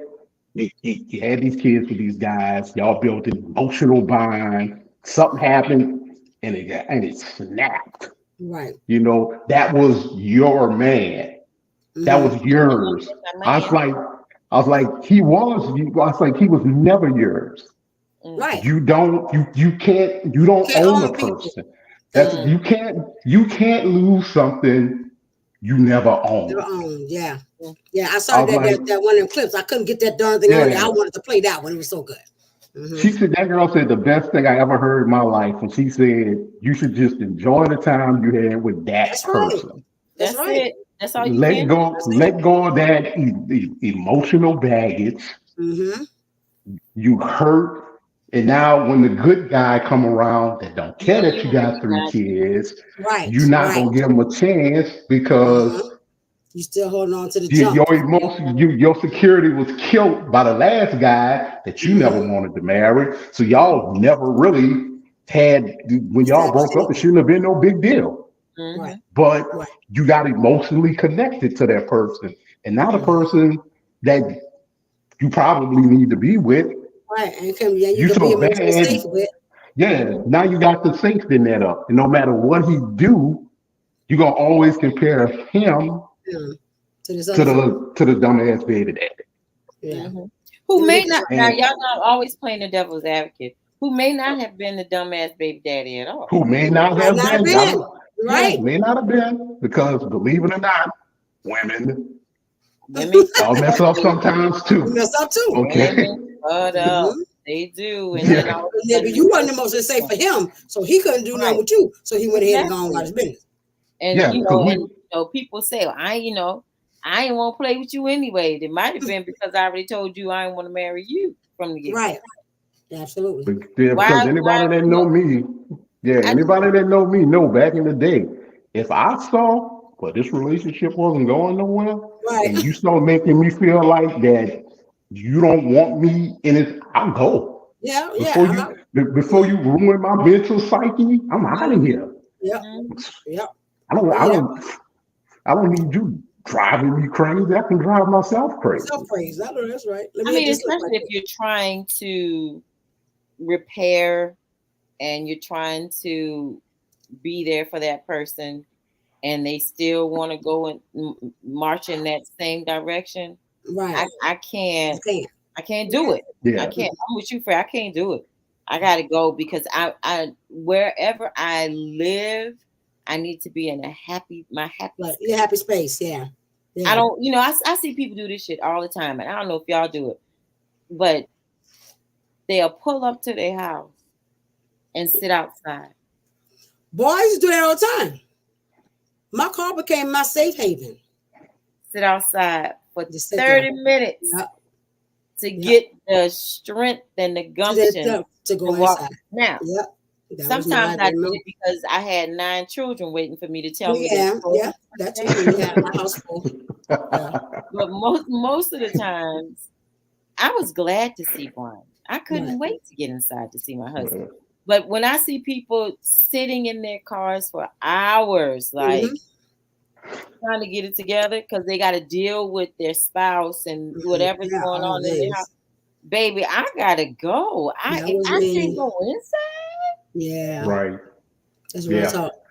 Now, see, I used to, in my last marriage, I used to sit in the car and be like, why am I trying to hold on to a relationship with a person who don't want to be in a relationship? Right. You got to keep it real. When me and Daphne got together, it was because I had a house full of kids waiting to slam me with 50 million questions. So me sitting in the car was, let me put work to the side and get ready and switching from work mode to dad mode. Yeah. Sometimes Brian used to come and sit in the car with me because he knew. Yeah. You ready? No, I ain't ready. Yeah. And then I had the combination of all the kids plus the husband. And I'm like, I just don't want her right now. Can I sneak in and go to my bedroom and close the door or something? Because I don't want none of it. No. But we just have to, I think the biggest thing is, and now you're talking about that inner child and healing that part of you.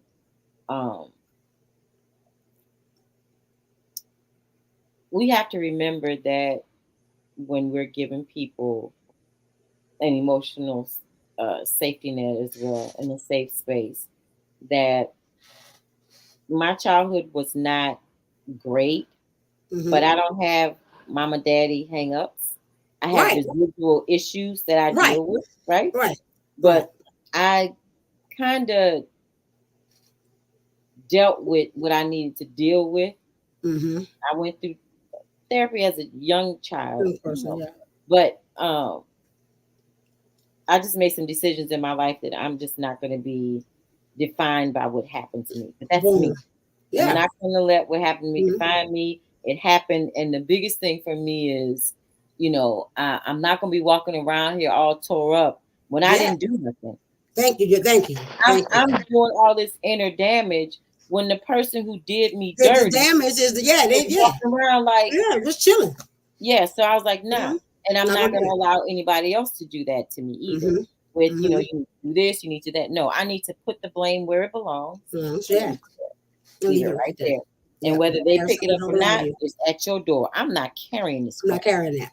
But I think we do need, but you know, like I said, we all have issues. And some, you know, even the people whose parents did everything right may not have been they still got issues. Right. May not have been the parent that made them insecure at all. Right. May have been something else, may have been a teacher, may have been another student when they were good, whatever the case may be. But we all have something that happened to us that shook us a little bit. And I think we need to, and you know, my favorite words is to give people grace. Yeah. And I think if we can give one another grace and we can say, you know, I know that, you know, our situation may not be ideal. Right. I may not be the best person, you know, all the time. But I think we need to tell each other, you are safe with me. With me. I don't think that should be implied. I think that should be spoken and reiterated and reinforced as often as possible. Right. Because sometimes people need to hear it. You know, just because you tell me, just because you walking around thinking to yourself, you can tell me anything. I may not. You gotta say it out loud. You gotta say that out loud, right? So I think it's just about reinforcing each other emotionally, giving each other space, and like I said, grace, and allowing ourselves and our spouses to be human. Yeah, I feel it. I'm not gonna get it right all the time, and you're not, and neither is he. There are boundaries, of course, and deal breakers. Yeah. But within our boundaries and within our deal breakers, if we stay in that area, and we work on just being able to be honest with each other. But the other thing is, and I'm gonna say this, and I'm gonna let y'all say something because I want your response to this. The other thing is not only providing a safe space, but expecting it. Ooh. Expecting a safe space. All right, before we respond to that, I'm gonna play this clip because I think this is good. What is emotional safety in a relationship? Also known as a safe place. Here are 9 ways to find out if you have it or not in your relationship, especially the last one. Number 1, it's a feeling of trust and openness. Number 2, it's the ability to share how you feel and not fear that it will be used against you later on. Number 3, it's knowing you can rely on your partner. Number 4, it's a belief that they have your best interests at heart, as you do theirs. Number 5, it's knowing it's safe to fully be yourself. Number 6, it's respecting each other's boundaries. Number 7, it's feeling like you're valued and that you have a say in important decisions. Number 8, it's feeling like your partner and the relationship are a safe haven. And finally, number 9, it's you who feels seen, heard, understood, and accepted.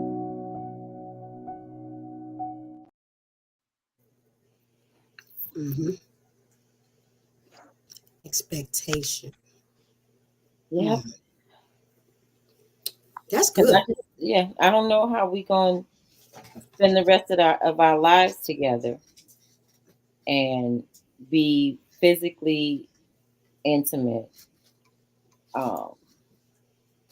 do all of these things together, and I can expect you to be a safe haven for me, a safe space for me. Not a haven, but a safe space. But a safe space. Yeah. You know? If we don't have that, we got a problem. Right. Yeah. But I think part of that problem, I guess we talked about the inner child, right? So if I grew up in a household where I did not have a safe space, right? So I don't know what that looks like. I don't know what that feels like. And so I'm entering in relationships. I want safety, but I don't know what that looks and feels like. So there's an expectation to an extent, because I can really only expect what I know. You know what I mean? And Right. so I think that clouds the water. How will you know you want a safe space if you've never had it, though? Because everybody desires it, though. I think it's inherent to feel safe. Like that's one of those, those inherent things that we want safety. Like it's an animal kingdom. We want safety. We're looking for safety, right? That's it's just inherent to us. Huh? That's Maslow's theory. And so we're all seeking safety, right? But not knowing what that feels like or looks like, or so I think there is a level of expectation because we need it inherently, but like how to get it or how to recognize it, or I think that kind of muddies the water in between those spaces, which is good for like platforms like this, right? So which is why I want to talk a lot about those things, to say, okay, this is what that looks like, right? This is what it feels like. It looks like and feels like what it is for you and what your specific needs are, right? So I can say that, that's going to be, I don't be too graphic, but I can say that there are some things that I've never done before, growing up. I never had certain experiences. I had no idea that I wanted them because I didn't know. Because you never had them, right? Yeah. Right. But when I got them, you was like, "Oh yeah, hell yeah, yeah." You see what I'm saying? Yeah, I feel it. I think it goes. It's the same way. Now, when I got them, I was like, "Okay, I want this. I want that. I want that a lot. Not only do I want it, I expect it. From now on, this is the standard now, right? Exactly. And as we grow, right, and as we get into different relationships, I used to say, I don't know what I want, but I know what I don't want. I know what feels good, and I know what doesn't. I know that I want a man that does these things, right? Based on my experiences. And based on the good experiences that That's right. I may not have had a man to do that before, as far as opening my car door, taking the trash out with me, and doing stuff like that. But when I got one, that was now the standard for me. That's standard. Right. So when I say that expectation, it's after the experience, right? Okay. We may not know what safety looks like. We may not. There are children out here who don't even know what love looks like. That's right. But once they get it, once they experience it, though, right? It's like, ooh, and that's part of the problem too, though. Once they get it, they're like, ooh, I want this, but they don't recognize when it's the real thing and when it's not. That takes time. It takes experiences. Unfortunately, sometimes it tears us up, and it really causes some harsh things to happen. But I'm gonna bring it back to a spiritual aspect. Some of this is just our journey. That's true. I believe it wholeheartedly. Some of it is our journey. It's just the way that we were made to march through this world. Right. And I've said this, and I'll say it until I leave this world. A lot of the things that I go through are not for me. I always come across somebody who's in the valley. Yeah. That's gonna and I'm like, baby, I can tell you this is gonna get better. Yeah. Now it may not work for you the way it worked for me. It works for me, but I'm here to tell you that you can get past this. And this, exactly.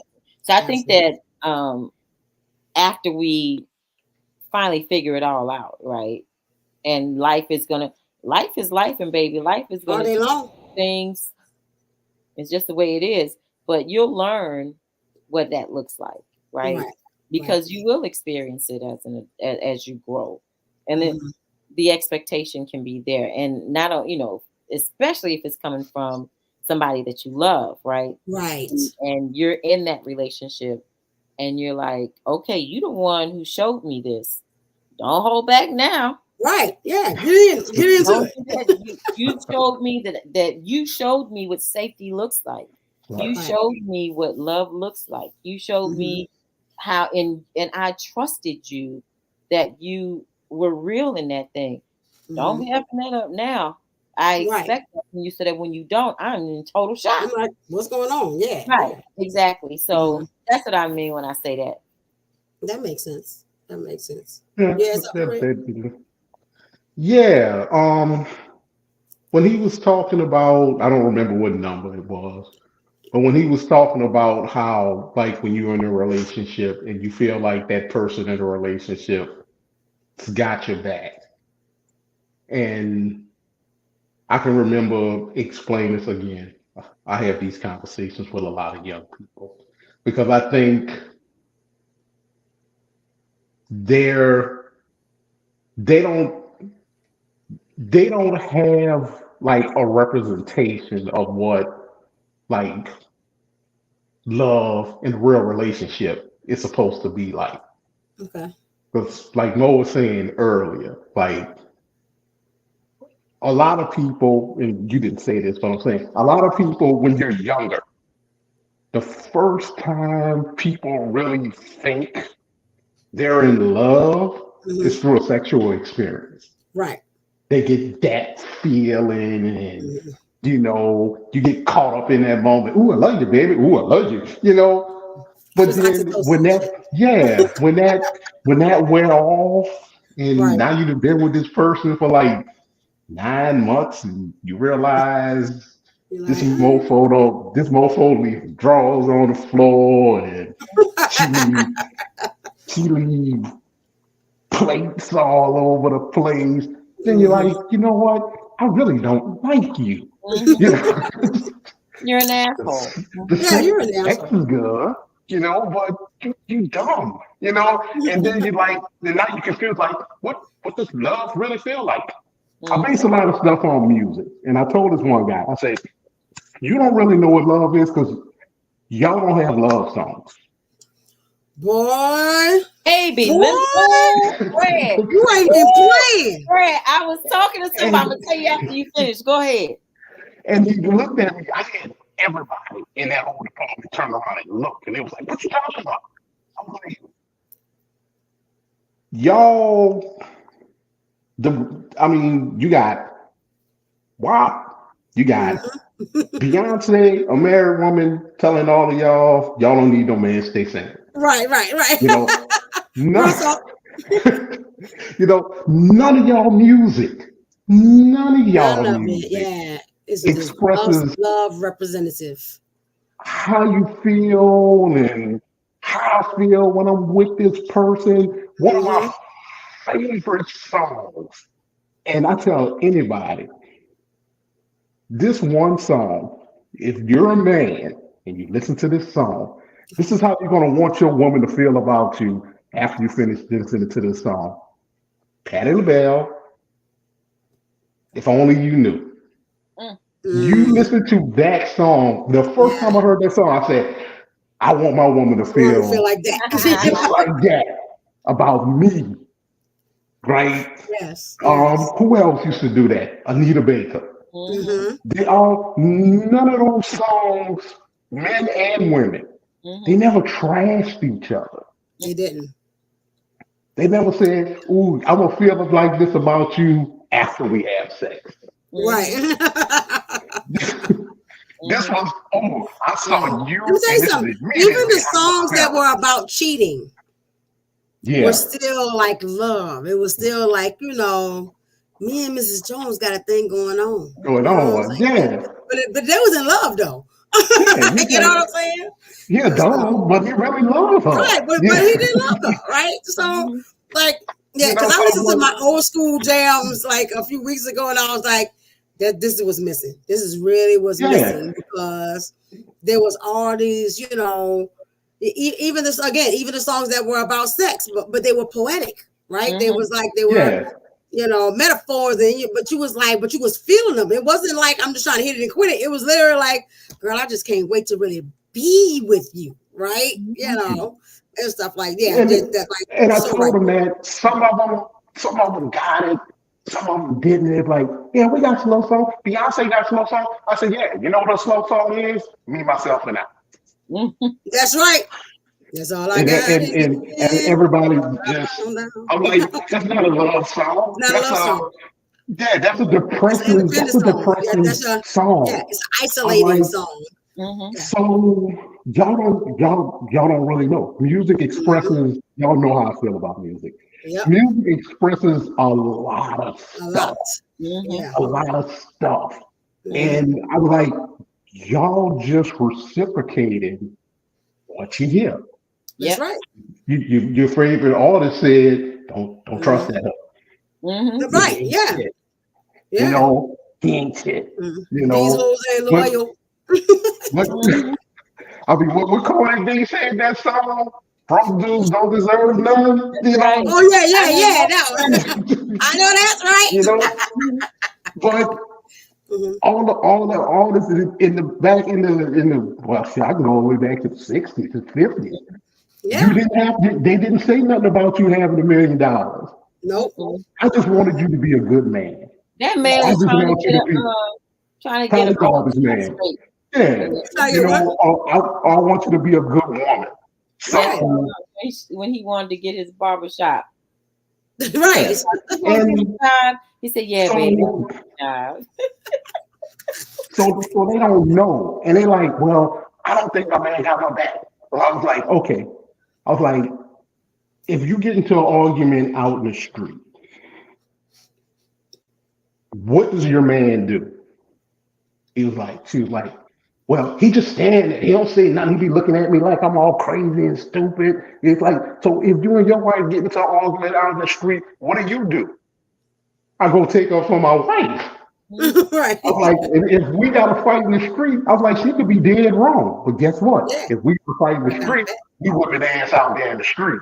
Right. Now, when we get home, I'm gonna like, say, Ben, give me that ice jack. Don't do that no more. But I was like, when you see that, regardless if you're wrong, right, your partner should always be there for you. Right. Always. I always have your back, regardless of anything. Whatever the situation is. Now, when they, but see, this the problem with that though, is like with the young folks, when they get home and that man say, don't do that no more. Stop doing that. She like, you can't tell me what to do. I'm gonna go on the street, act fool again. Well, no, I'm not gonna keep beating ass out here for you in the street if you're gonna keep being ignorant, right? Because I'm asking you not to do that. You were wrong, right? And so that's the crossover there. And that rolled into, this is why y'all don't know what a real relationship is. Right. Because if I did that, and if you really wanted to be with me, you would have recognized I was dead wrong. Yeah. And I put him in a bad situation. And this woman or this man jumped to my defense. He looked at me like, what the hell are you doing? Right. That's my woman. He still stood up for me. We about to fight right now in the street with all these people. And that right there, if you really, if you're looking for that emotional security, that's it right there. Because now you in your hand, you like, you know what? I need to get my shit together because this man or this woman got my back, regardless if I'm right or wrong. So you know what that's telling me? They're putting me first before everything. Because it's easy for me to be like, she in the wrong, dog. You know, that's you. It all started with MJG, and he said, would you steal from me? If that shit belonged to you, would you kill for me? If my life's in danger too? They don't care nothing about no. And now what you're talking about, Fred, is considered simping.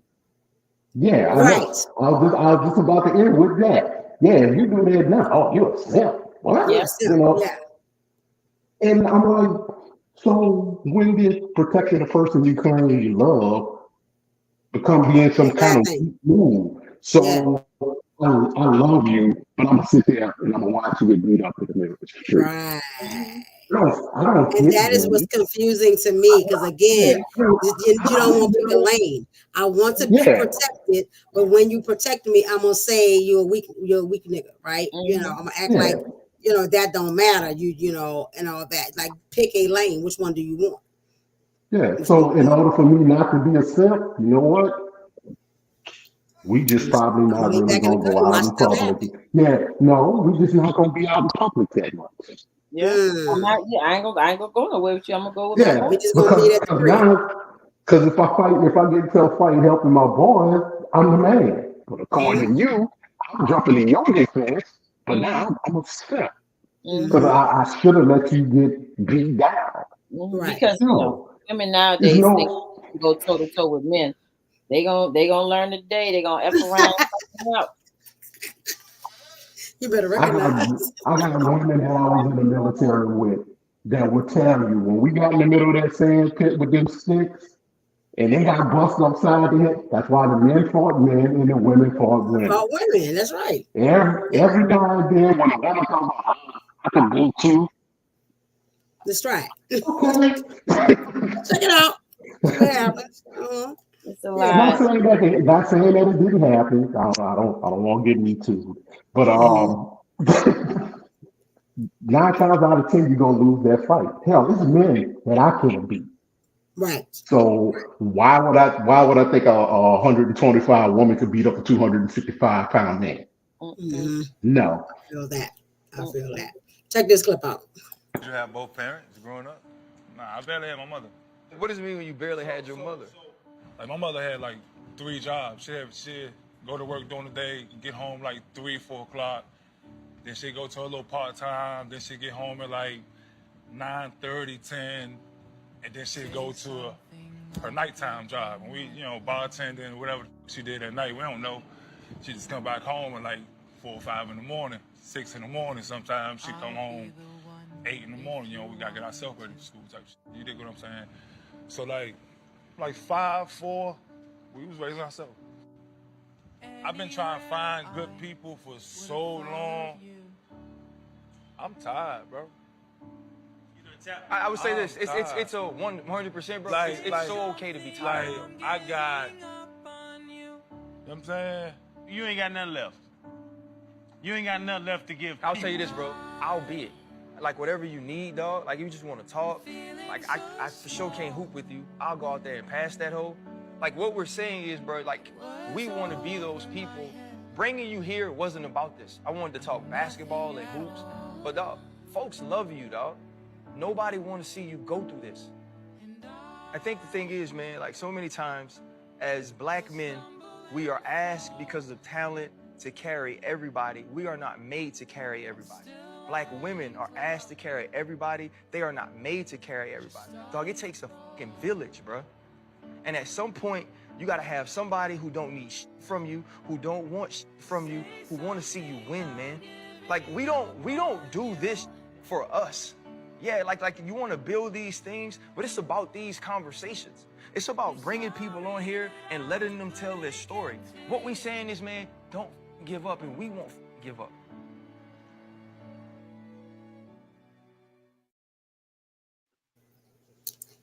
Yeah, I remember. Great example. Yeah. I saw that podcast. I ain't even gonna lie. They had me in tears. That's why I love the film. They made safe space for that man. Yeah. I feel it. I've been in that situation before where it's just like I felt like I was doing everything. My last marriage was the one. I felt like I did everything to try and hold that thing together. Because now I told you like this is it. I ain't marrying nobody else.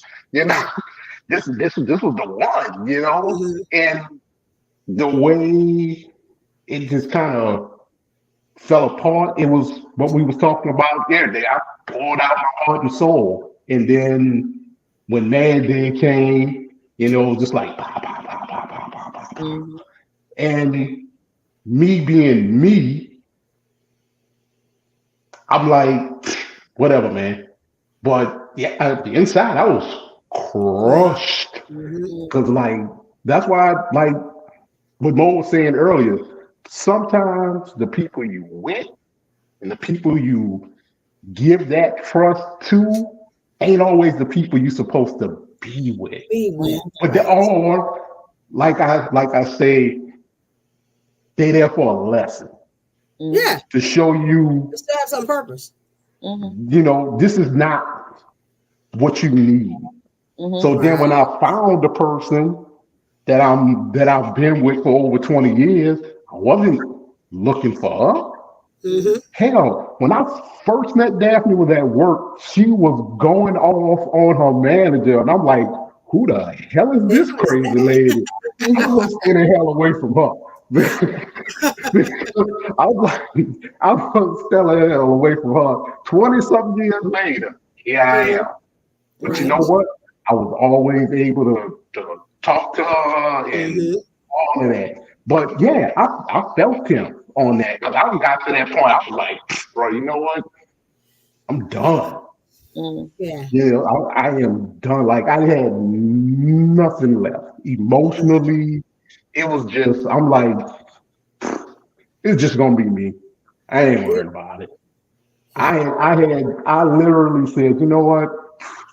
I'm just gonna be that dude that just go out and just mess with whatever chick. Like, think I'm old, then you know what? I'll just be that dude. You know?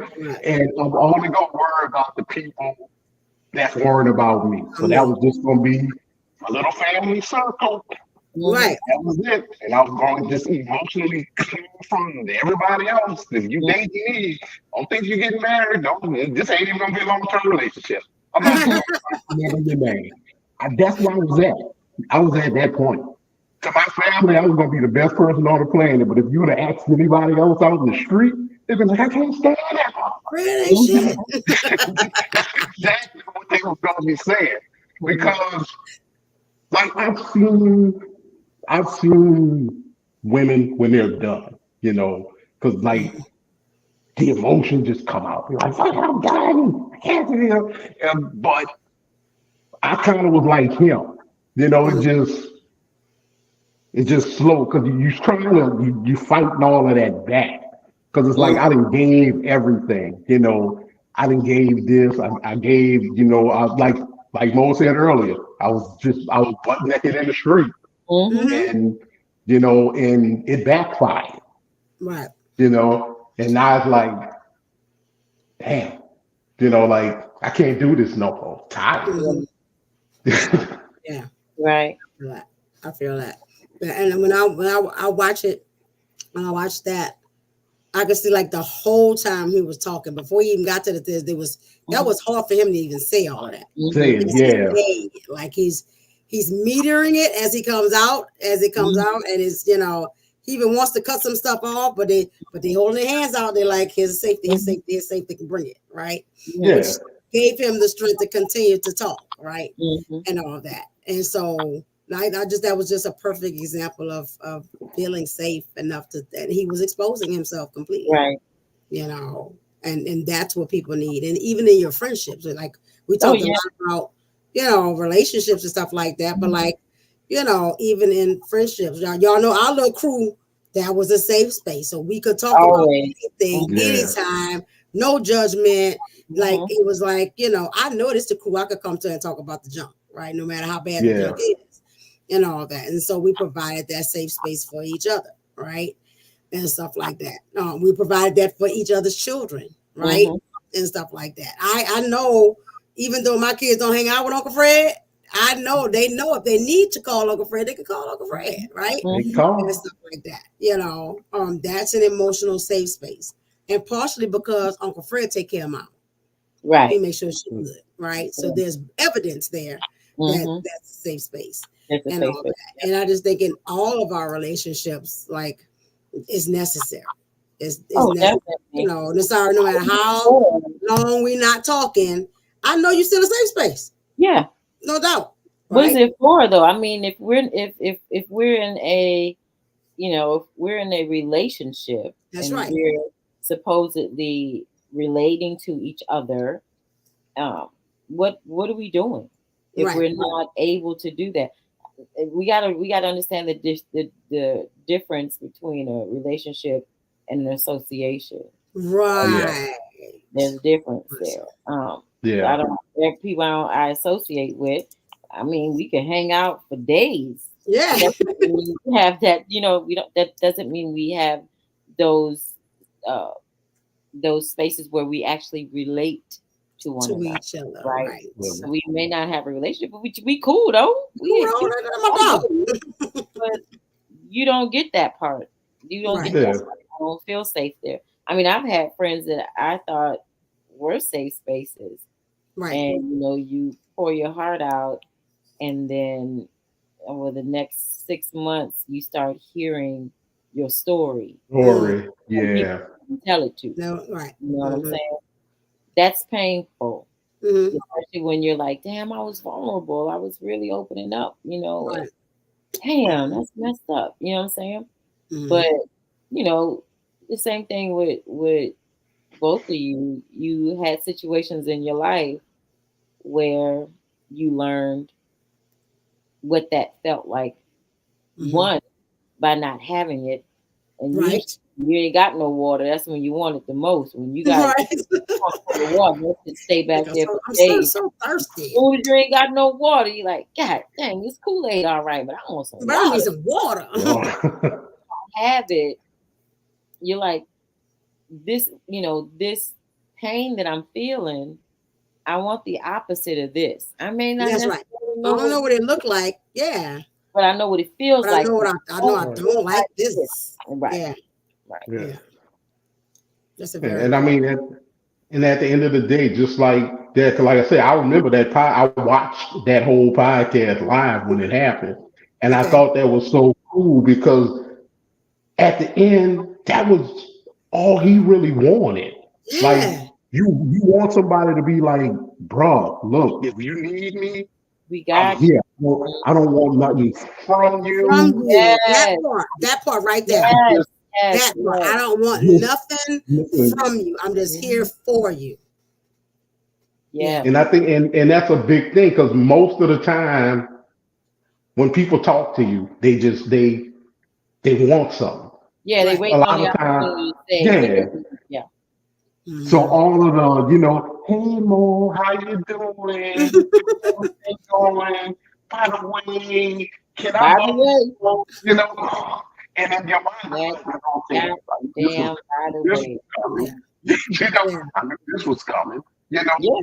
Just like Fred, my oldest son, he calls, and we talk about dumb stuff for like an hour and a half. And then he asks you for what he wants. No, he never does. Yeah. That's the crazy thing. That's the crazy he part, never does. When he asks me for something, he just comes straight out with that. Right. And He's talking to you all the time. And I give it to him. It's not even that. He's just, I don't ask people for nothing.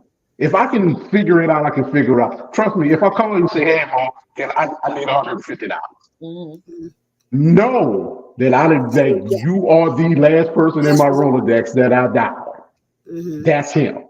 When he sent me a text or he called me, I'm like, all right, it's on the way. Or he'll just send me a text, say, Dad, I need $50. And I'm reading the text and sending the cash at the same time because Because he tried to work it out himself.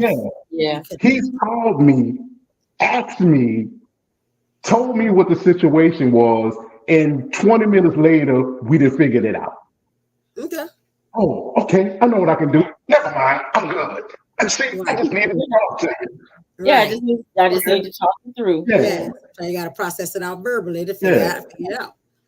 Okay. And like he calls me when he got problems, it's like serious problems and stuff. And he told me one time, he's like, I talk to you because I know I can talk to you. You're not going to judge me. You're not going to be like, oh, that's crazy. And if you can help me, you're going to give me advice. If you can't, you're going to tell me this one you got to figure out for yourself. And I'm like, that's cool because I don't want nothing from them. I just want them to be happy. And if they need somebody to talk to, come talk to me. I'm never going to judge you. I done too much jacking stuff in my life. We both done too much jacking ourselves. The nerve of us to judge somebody. I tell my kids, I'm like, how much dumb shit I done did? Like, I ain't got time to be judging. For real. Like, let me tell you a story. I told one time, like, brother, if I told you all the dumb stuff I did, you look at me and be like, wow, Dad, I'm like really ashamed of you. Don't be ashamed. It was life. It was life. Yeah, it was life. Sometimes you do We what you learn gotta from the do. life. We learn from the life, man. I'm telling you. And yeah, just to have somebody that you could just call. Like A lot of times I talk to my wife. Sometimes I call Nell.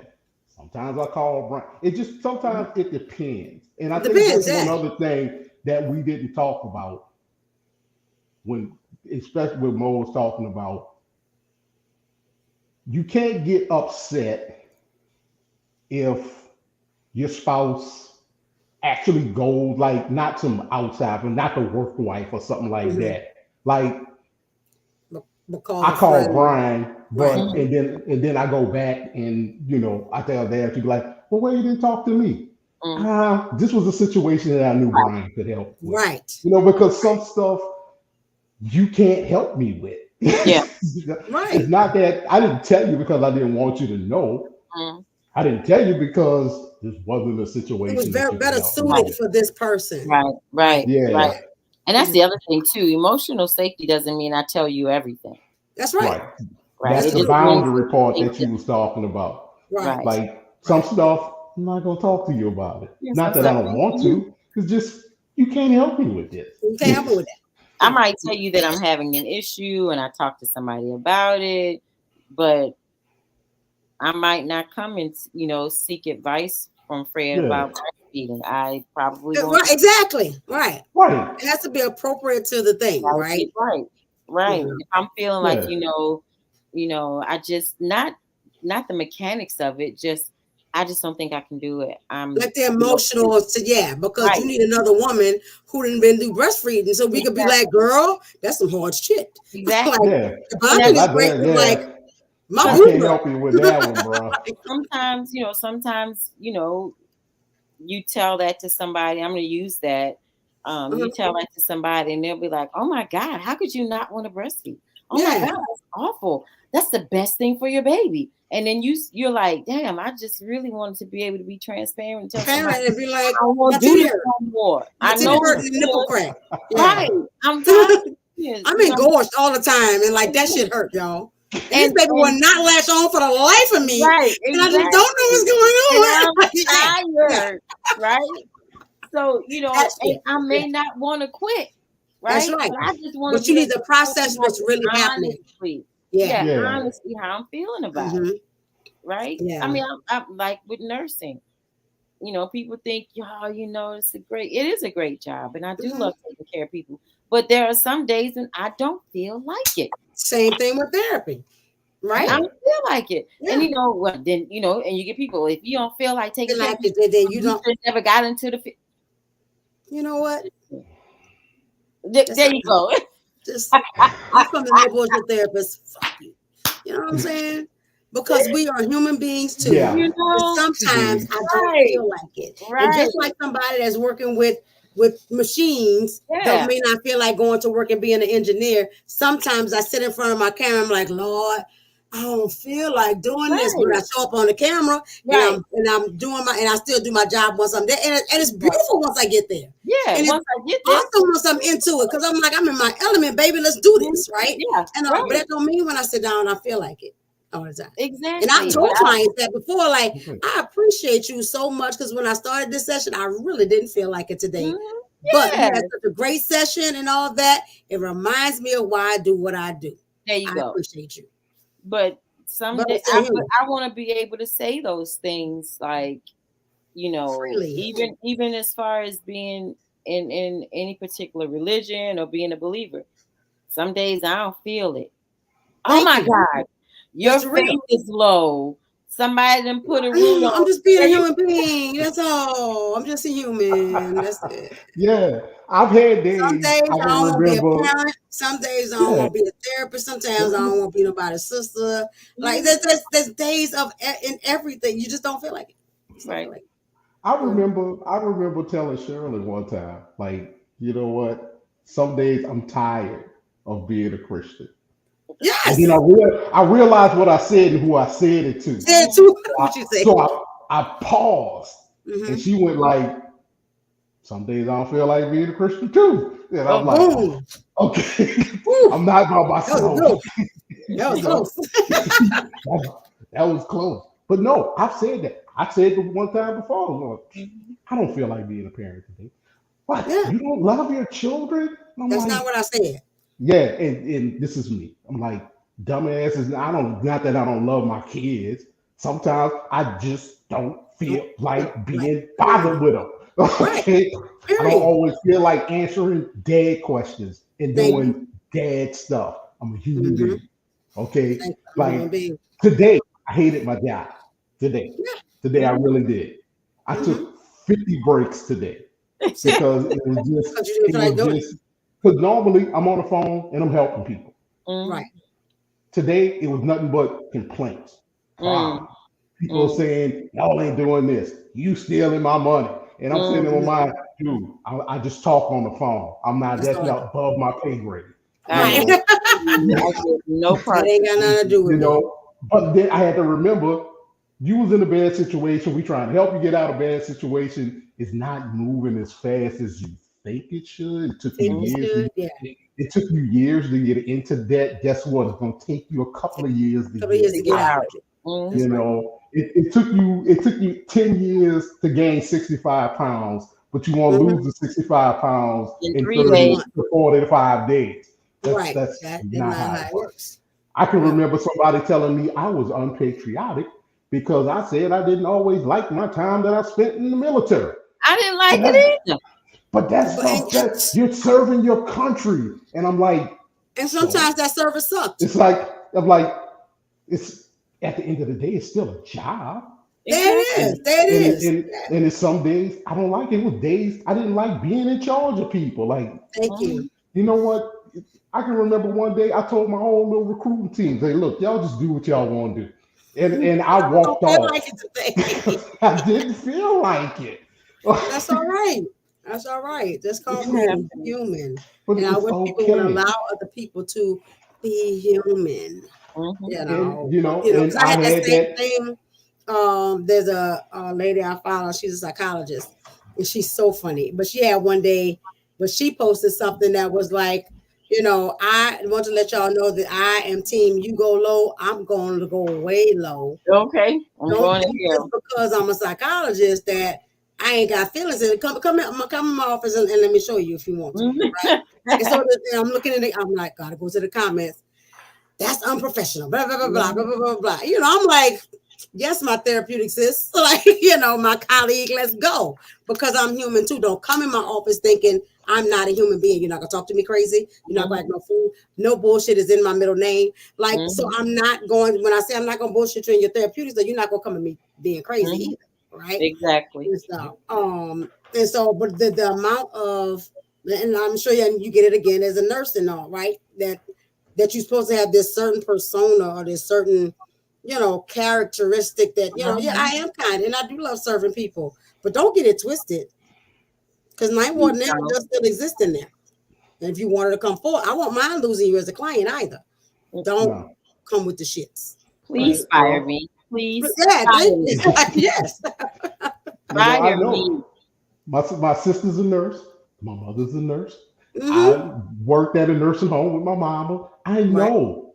I've been a patient in the hospital, and I know there's been a time or two I have been a difficult patient. Right. And I will see that nurse the next day and be like, "Hey, you know what? I'm sorry. I treated you like crap." I do feel a lot. I do feel a lot. It wasn't your fault. That was me. That was me. Right.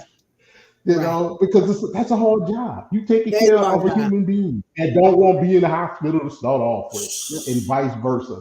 And that's where the emotional security comes in. It's funny how all of this ties back into emotional security. When you come home and you like we were saying before, don't make it about me. You had the rough day. You dealt with old man John who bitched and complained all day about being in the hospital and he all right, but his blood pressure 160 over 105 and he's not taking his medicine and all of this other stuff. He's gonna ask you about it. all he wants is a Popeye's chicken. That's it. So, what is being that emotional security blanket for your significant other? You like, you know what? Let's go out there. Yeah. You know what? Here's the credit card. Go get your nails. Just go get the whole thing. You know, but I got so much to do around here. I got you. Right. That right there. That part. I might have had a rough day too, but you know what? Mm-hmm. Let's not make it about me. Let's not make it about me. Right. Let's not make it about me today. My day was rough. Your day sounded like it was hell. It was rough. Let's not make it about me today. Mm-hmm. That's what a lot of people are looking for. Yeah. That's what emotional security is. Putting yourself in front for the other person. Mm-hmm. Right. Making sure, and vice versa, when you said it's got to be expected. I can't always be your emotional security blanket and you leaving me naked in the street. Right. Because if I come home and I have that rough day, you know, I might not need to go out. You know, you might not need to send me to Buffalo Wild Wings. Bring me a beer. Don't you know? Yeah. Yeah. You know, I could have got that. No, you look like you look like your day was a little rough. I got you. Yeah. Little stuff. Little tiny things. Literally, it's the tiny things. You know, and now I'm going back to work and I'm like, man, you know, dang, Fred, you had a rough day. I know, man. My old lady brought me a beer, all that. I'm telling you, she the best. That's what we do. That's what we do. Mm-hmm. I don't know if y'all knew that or not, but that's what we do. We brag on y'all when y'all do little itty bitty stuff. Mm-hmm. Yeah. Hope y'all people listening. Yeah. It's a little thing. Spit knowledge today, people. Spit knowledge today. You know. Trying to. All right then. Let me see if they had any other clips that were good. Let's see. This one, accept this one. You have to accept people for who they are.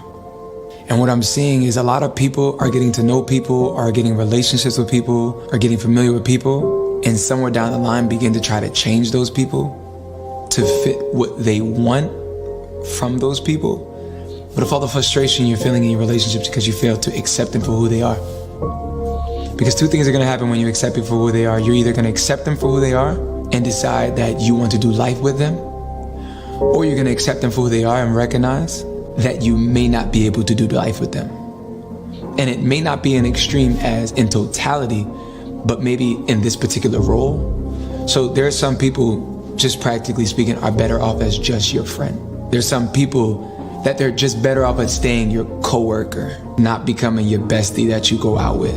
There are some people that really, really can help you in this, but they probably may not be good for that. What I'm trying to say is if we accept people for who they are and where they are and make a decision, if they never change, that thing I don't like, the thing I can't stand, the thing that irritates me, if that never goes away, would I be able to do life with them in this particular way? And I have to make a decision from then on. Do I move forward or do I not? Versus getting in relationships with people, seeing things you don't like, seeing things that aggravate you, seeing things you know you can't live with, seeing things that frustrate you, seeing principles you do not have agreement on. So many disagreements. You guys are unequally yoked. There's so many things we're not rocking with together, but we're going to continue to force something here. That's dangerous. If they never change, would I still be able to move forward with them? And if you can't say confidently, yes, it's safe to say you either re-evaluate what role they're going to play in your life or you leave them alone. We just don't connect here, and that's okay. And early on, you have the opportunity to communicate and talk about it. Because if I'm forcing someone to be something they're not, I'm only going to end up being frustrated. It could be a character flaw. And both parties get frustrated because no one likes to feel like a project. No one likes to feel like they're being changed. And we have to understand we don't change people. God does. Like they say, if someone shows you who you are, the first time, just believe them. Don't talk. You was just talking about that, Mo. You want to comment on that? That's your subject right there. I'm gonna give you the floor on this one. I think that I can only speak for myself. When I look back over situations where I knew that friendship, the relationship, the whatever was not serving me. Looking back on it, I realized that happened when I wasn't serving the other person. Okay. When I am no longer for you what you need, right? You can't reciprocate, right? That's right. You can't. And not only am I not what you need, I've become, I used to say all the time, I'm not the enemy. I'm not the enemy. I'm not the enemy. I'm trying to, you know what I'm saying? But when you no longer receive, right, from me that emotional support and that space, then you do have to leave. You become the enemy. You do, because suddenly I am not, wherever you don't find safety, it's usually replaced by fear and apprehension, right? True. And so when that happens, there are other issues that come up. Regret, resentment is the big one, because now I'm here and I don't even want to be here, and I don't feel appreciated. I don't feel heard. I don't feel seen. So now I'm resenting you, and I'm we go and launch into this. We've wasted all of this time. No, it's not a waste of time though. No, it's not. Yeah. When it was good, it was great. It's great, right? It wasn't. But yeah, we do have to make those hardcore decisions on when it's time to let that go. When it's not a safe space. Because like I said, if we're in a relationship and I don't feel safe with you, what are we doing? Yeah. Why are we here? Right? Not that you have to serve me, but like I said, I'm not even serving you. Yeah, right. But it's reciprocal. Relationships are reciprocal. So if I'm not serving you, you aren't serving me. We're not getting anything healthy. Right. And there's no more shipping. Yeah. The ship is sailed. The ship is sailed. The relationship has sailed. Yeah. Right. So and being okay. And like I said earlier, like being okay with the fact that every relationship is not a forever one. Right. And all that. And some of them pause and come back together. Yep. And some of them, have a short time span, and some of them have a longer one. Of course, we walk into everyone hoping that they're long term, right? Yeah, I have never gotten married. We don't walk into nothing being like, oh, this is gonna be about 6 months and we're done. Right, For whatever purpose it needs to serve, you gotta allow it to serve, right? But when that service is over, you gotta be okay with that too. I have a friend of mine now, and I love her with all my heart. But I remember having a transition where I was like, oh my God, is the season over? I hope the season's not over, because I love her so much, right? And all that. But I on purpose chose, because I wasn't sure whether it was the season being over or whether it was me or whether it was her or something or whatever. I'm going to stand still. I will still reach out. If it naturally fizzles, I will accept that, right? And stuff like that, rather than because my norm is to chase, right? I'm a chaser, so I'm like, please don't leave me, right? Stuff, but being intentional about, okay, if this is done, I have to accept that it's done and cherish what happened during that period of time, right? And be happy and thankful for the time that was spent and what I got from that, because I did get so much from it. Right. And recognize that every relationship has been like, no matter how horrible it's been, I got stuff out of it. Like I learned something. I grew in some way, right?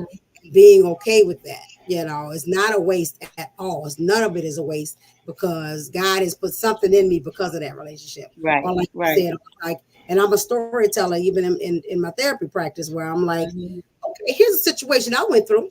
What you think? you know, and it's helped somebody else to get through their journey, right? So it's never a waste and all that, you know.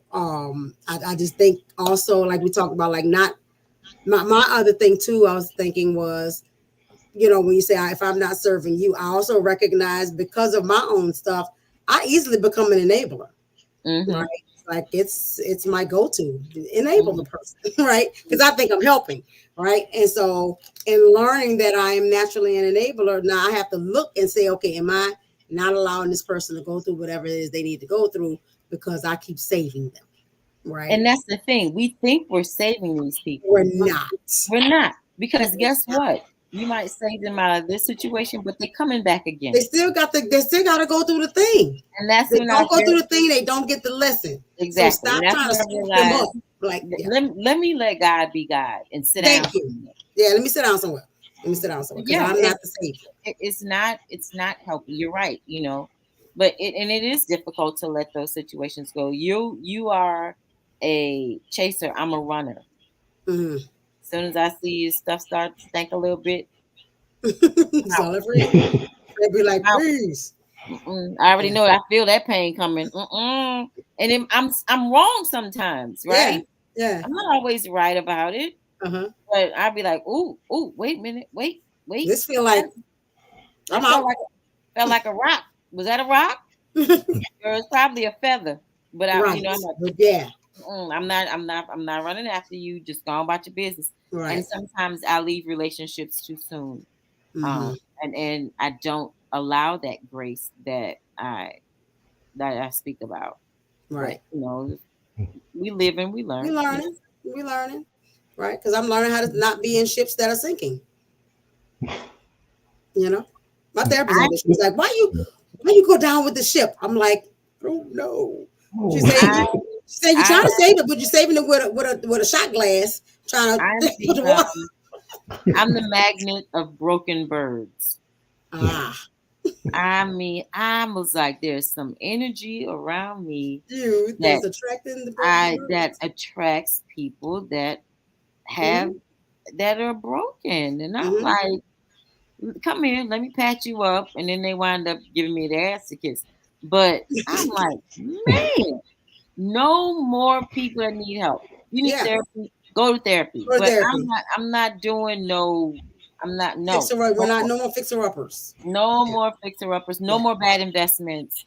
Yes. But you know, it's hard because you know, on the other side of that, it's like, man, everybody deserves a chance, and everybody. And I have that balance problem too.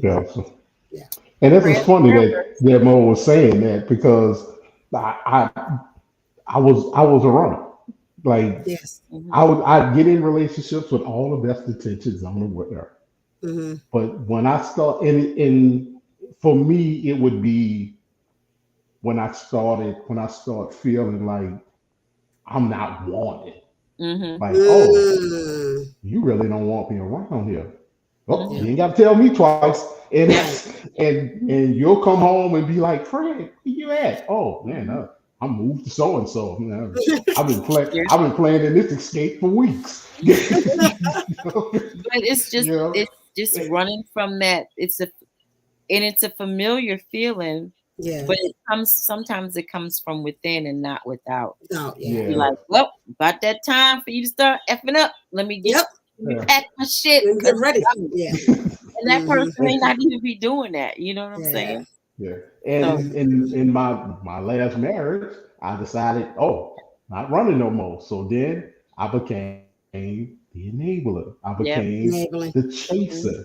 That woman did everything in her power to say, bro, I don't want you no more. I know you got a kid, but I don't want you. Why you keep coming around? I saw all the red flags. Right. Just ignored every last one of them. I tell people to this day, my wife saved my life because when I was like pouting, giving myself the pity party, she was like, the hell are you doing that for? So and so and so and so and so and so. And I'm like, yeah. Yeah. And screw that. You need somebody to wake you up out of the trance. Yeah. Yeah, and now I'm running out on the battlefield like Captain America. Yeah. And when I was doing dumb stuff, she never embarrassed me in the street. Right. When we got home, like, look, bro, you're doing dumb stuff. Yeah. Dumb ass shit that you did. Yeah. And I'm like, and then you can't, I'm like, yeah, you're right. Just with more knowledge. Mm-hmm. So when he was talking about the looking at that person and you can say with conviction that basically that's the person I could spend the rest of my life with. I had that choice to make one time in our relationship. And we both looked at each other, and I could see it in her eyes, and I'm sure she saw it in mine. Like we matched. We fit like two puzzle pieces. Because sometimes it's not about trying to find a person that's exactly like you. Sometimes you need the complete. You just have to fit it in the right way. Yeah. Yeah. Sometimes you need the complete. If you're the person, you need the. Yes, absolutely. That yin to the yang thing, and it is. Sometimes, like, she's the person, and I'm the come here. But I learned through her that sometimes I need to be the loud person. Yes. Yes. And she learned, you know what? Sometimes I need to be the. That's right. Come here. It's teaching. It's teaching each other. Yeah. The value in both of those things, right? Because there's value in both ways. Yeah. So. Because if you crazy, it don't make no sense to have another person that's just as crazy. You gotta be opposite. Both of y'all crazy. You talk about toxic. I always say somebody got to be the calm person in a relationship because we both can't go to jail at the same time. Somebody exactly, precisely. Yeah. When they walk on the zodiac. Yeah. I'm a dreamy Pisces and he's a logical Virgo, and so we just need to feed each other that stuff and meet in the middle. You know what I'm saying? Because I'm like,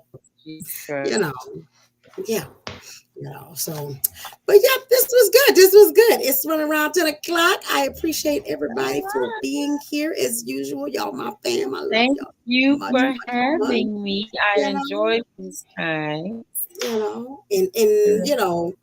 Anybody got final thoughts before we roll? Fred? Really, I think we covered a lot today, like more than I think we was probably going to cover. I mean, that's how talks go. Really, just put on out there, especially for the couples that's out there watching. Just be there for that other person. Y'all may not always agree on everything, and sometimes that's a good thing. Shouldn't agree on everything. If something don't sound right, accept the fact that that person's comfortable enough to tell you that, and be comfortable enough to accept it. I like that. I do too. Okay. Sorry. So I think for me, the biggest takeaway and the biggest thing that I want to convey is when someone trusts you with their innermost thoughts and innermost feelings, do your level best to be trustworthy. If they've decided to trust you, then you have represented yourself as someone to be trusted.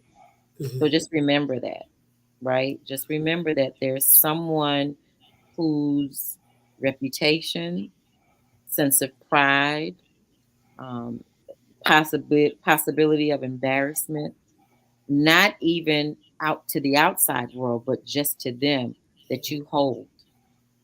So just remember that, and think about how you would feel if you gave all of your innermost thoughts to somebody, and then they threw them all back at you. Even if it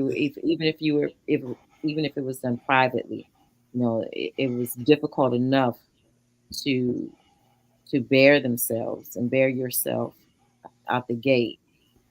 But just remember to be trustworthy. Hold those things dear, whether they're friendships, whether they're in your colleagues, because some of my colleagues trust me with a lot of stuff, or your mate. Just be trustworthy. Be that person or that space on purpose, with purpose. I love that. I love that. And I will add to that it is difficult for you to be a safe space for somebody else if you haven't created that safety within yourself. And so whatever you need to deal with from the inside, like we talk about that inner child that's screaming all the time and all that, like deal with that stuff, like address those things that you are missing or that is, I'm gonna say, quote unquote, deficient within you, or you feel like is deficient within you, in order to be a safe space. Like you have to be a safe space for yourself, right? Because we can't expect that is without, that's not within, because you're only going to attract to you what you are, right? And all that. So I would also add to work on that portion of that piece, you know. So this was beautiful, beautiful. Speak on accept and respect section and all that. We're going to now roll on out of here, and we shall see y'all all on the next time. And I appreciate everyone doing what Wait a minute. What? One more thing. What thing? If y'all like the comment that y'all heard today and want to see more, give us a like. Hit that like button. Yeah. If you want to see this on a regular basis, hit that subscribe button, and don't forget that notification bell if you're on YouTube. Right, do that. And remember, I don't have my thingy on here too, because this is Speak On It podcast, but FTBS podcast is going to be doing lots more of this on a more regular basis as well, because this is the mental health segment of the Speak On It podcast, but the FTBS podcast is going to be coming soon with a lot more of this kind of conversation. All right. All right. Can't wait to see it. All right. You'll be there. I sure will. You will be there. All right, my peoples. I love y'all. We love you. And good night. I love you, Fred. Peace. What you think, man? I've been in the polyamory lifestyle. I can't even say lifestyle because it's not a lifestyle. It's a way of loving, not a way of living. I've been polyamorous for about 10 years now. And the mindset for me is mentally, I think I've been polyamorous longer than actually practicing it, because I've always felt that this, like, monogamy just doesn't fit for me. Right. I don't understand why I have to only love one person, or why I can only show affection for one person. Where is this written? Why do I have to go along with what the societal standard supposedly is? Right. And then the problem comes when you love somebody too much. When you let yourself love somebody too much, and they don't love you the same. It's not even matter whether they love you back or not. They can love you back, but it's still unhealthy to love somebody that much. Well, which I understand that ideology of that. Well, I can't have. I might as well. You know, I've been there. I know that. But at the same time, you have to realize, you know, what your culpability is in a relationship going, however it went. You know, you start thinking about, well, damn, I did this, I did this, I did this, I did this. So, you know, you can love somebody too much. And then, see, this complicates things for us men, because we already have a hard time forming those emotional attachments. You already told them, don't do this. The missing link to that goes back to a time before we even thought, you know, why doesn't my father is that a protection for me? Right. Or is that the way he was raised? Or maybe somebody hugged him one day, a man hugged him. I'm not saying this is what happened, but I'm just saying we got no, but there are things that could have happened that absolutely that caused him to be the way he is. Made him feel weird, needed. Right. So the things that we think are sometimes a rejection or a lack may have been a protection. And most of the time they are like absolutely. But if we don't understand that, all we know is the rejection. You see, like what I understand with my father, men were going to jail, killing each other, And then now we got bisexual, then we got gays, now we got transgender. So with all of that going on, the purpose of that was removing the black man, the black male from the household. Okay? So with him not being in the household, she's getting the welfare, or she's out there in the workforce, forced to take care of herself, and if she have children, to take care of the children alone. Whether he's in jail, whether he's dead, whether he's bisexual, whether he's gay, whatever. The black male was removed from the home, and black woman was forced to provide for the children, for herself. You're missing one other thing that removes black male from the home. That's white women. Because after a while, it was a run on black men, white women. Yeah, white women. You know, at one point, black men, they just had to have a white woman. No matter what their social economical status was, white women was the way to go. And so that pulled a lot of black men out of the house. Damn, I sure missed that. I mean, I know Rick James, you know, I know, you know, I mean, you hit it. I just didn't think of that as a major absence of the black man. So you being a provider means so many things. Right. It means put you in a house. You know, it means I got your back. It means we're doing this together. It means I'm not gonna walk away when things get hard. You know, that's providing, right? I'm gonna provide emotional protection so that you can, you know, I'll be present for you when you don't feel like you can be there for yourself or whatever, you know. So there's so much more definition to the thing, right? And even on the flip side, looking at, you know, men with kids, right? I remember I did not want a man who had kids, and I was about 25 when I met my husband.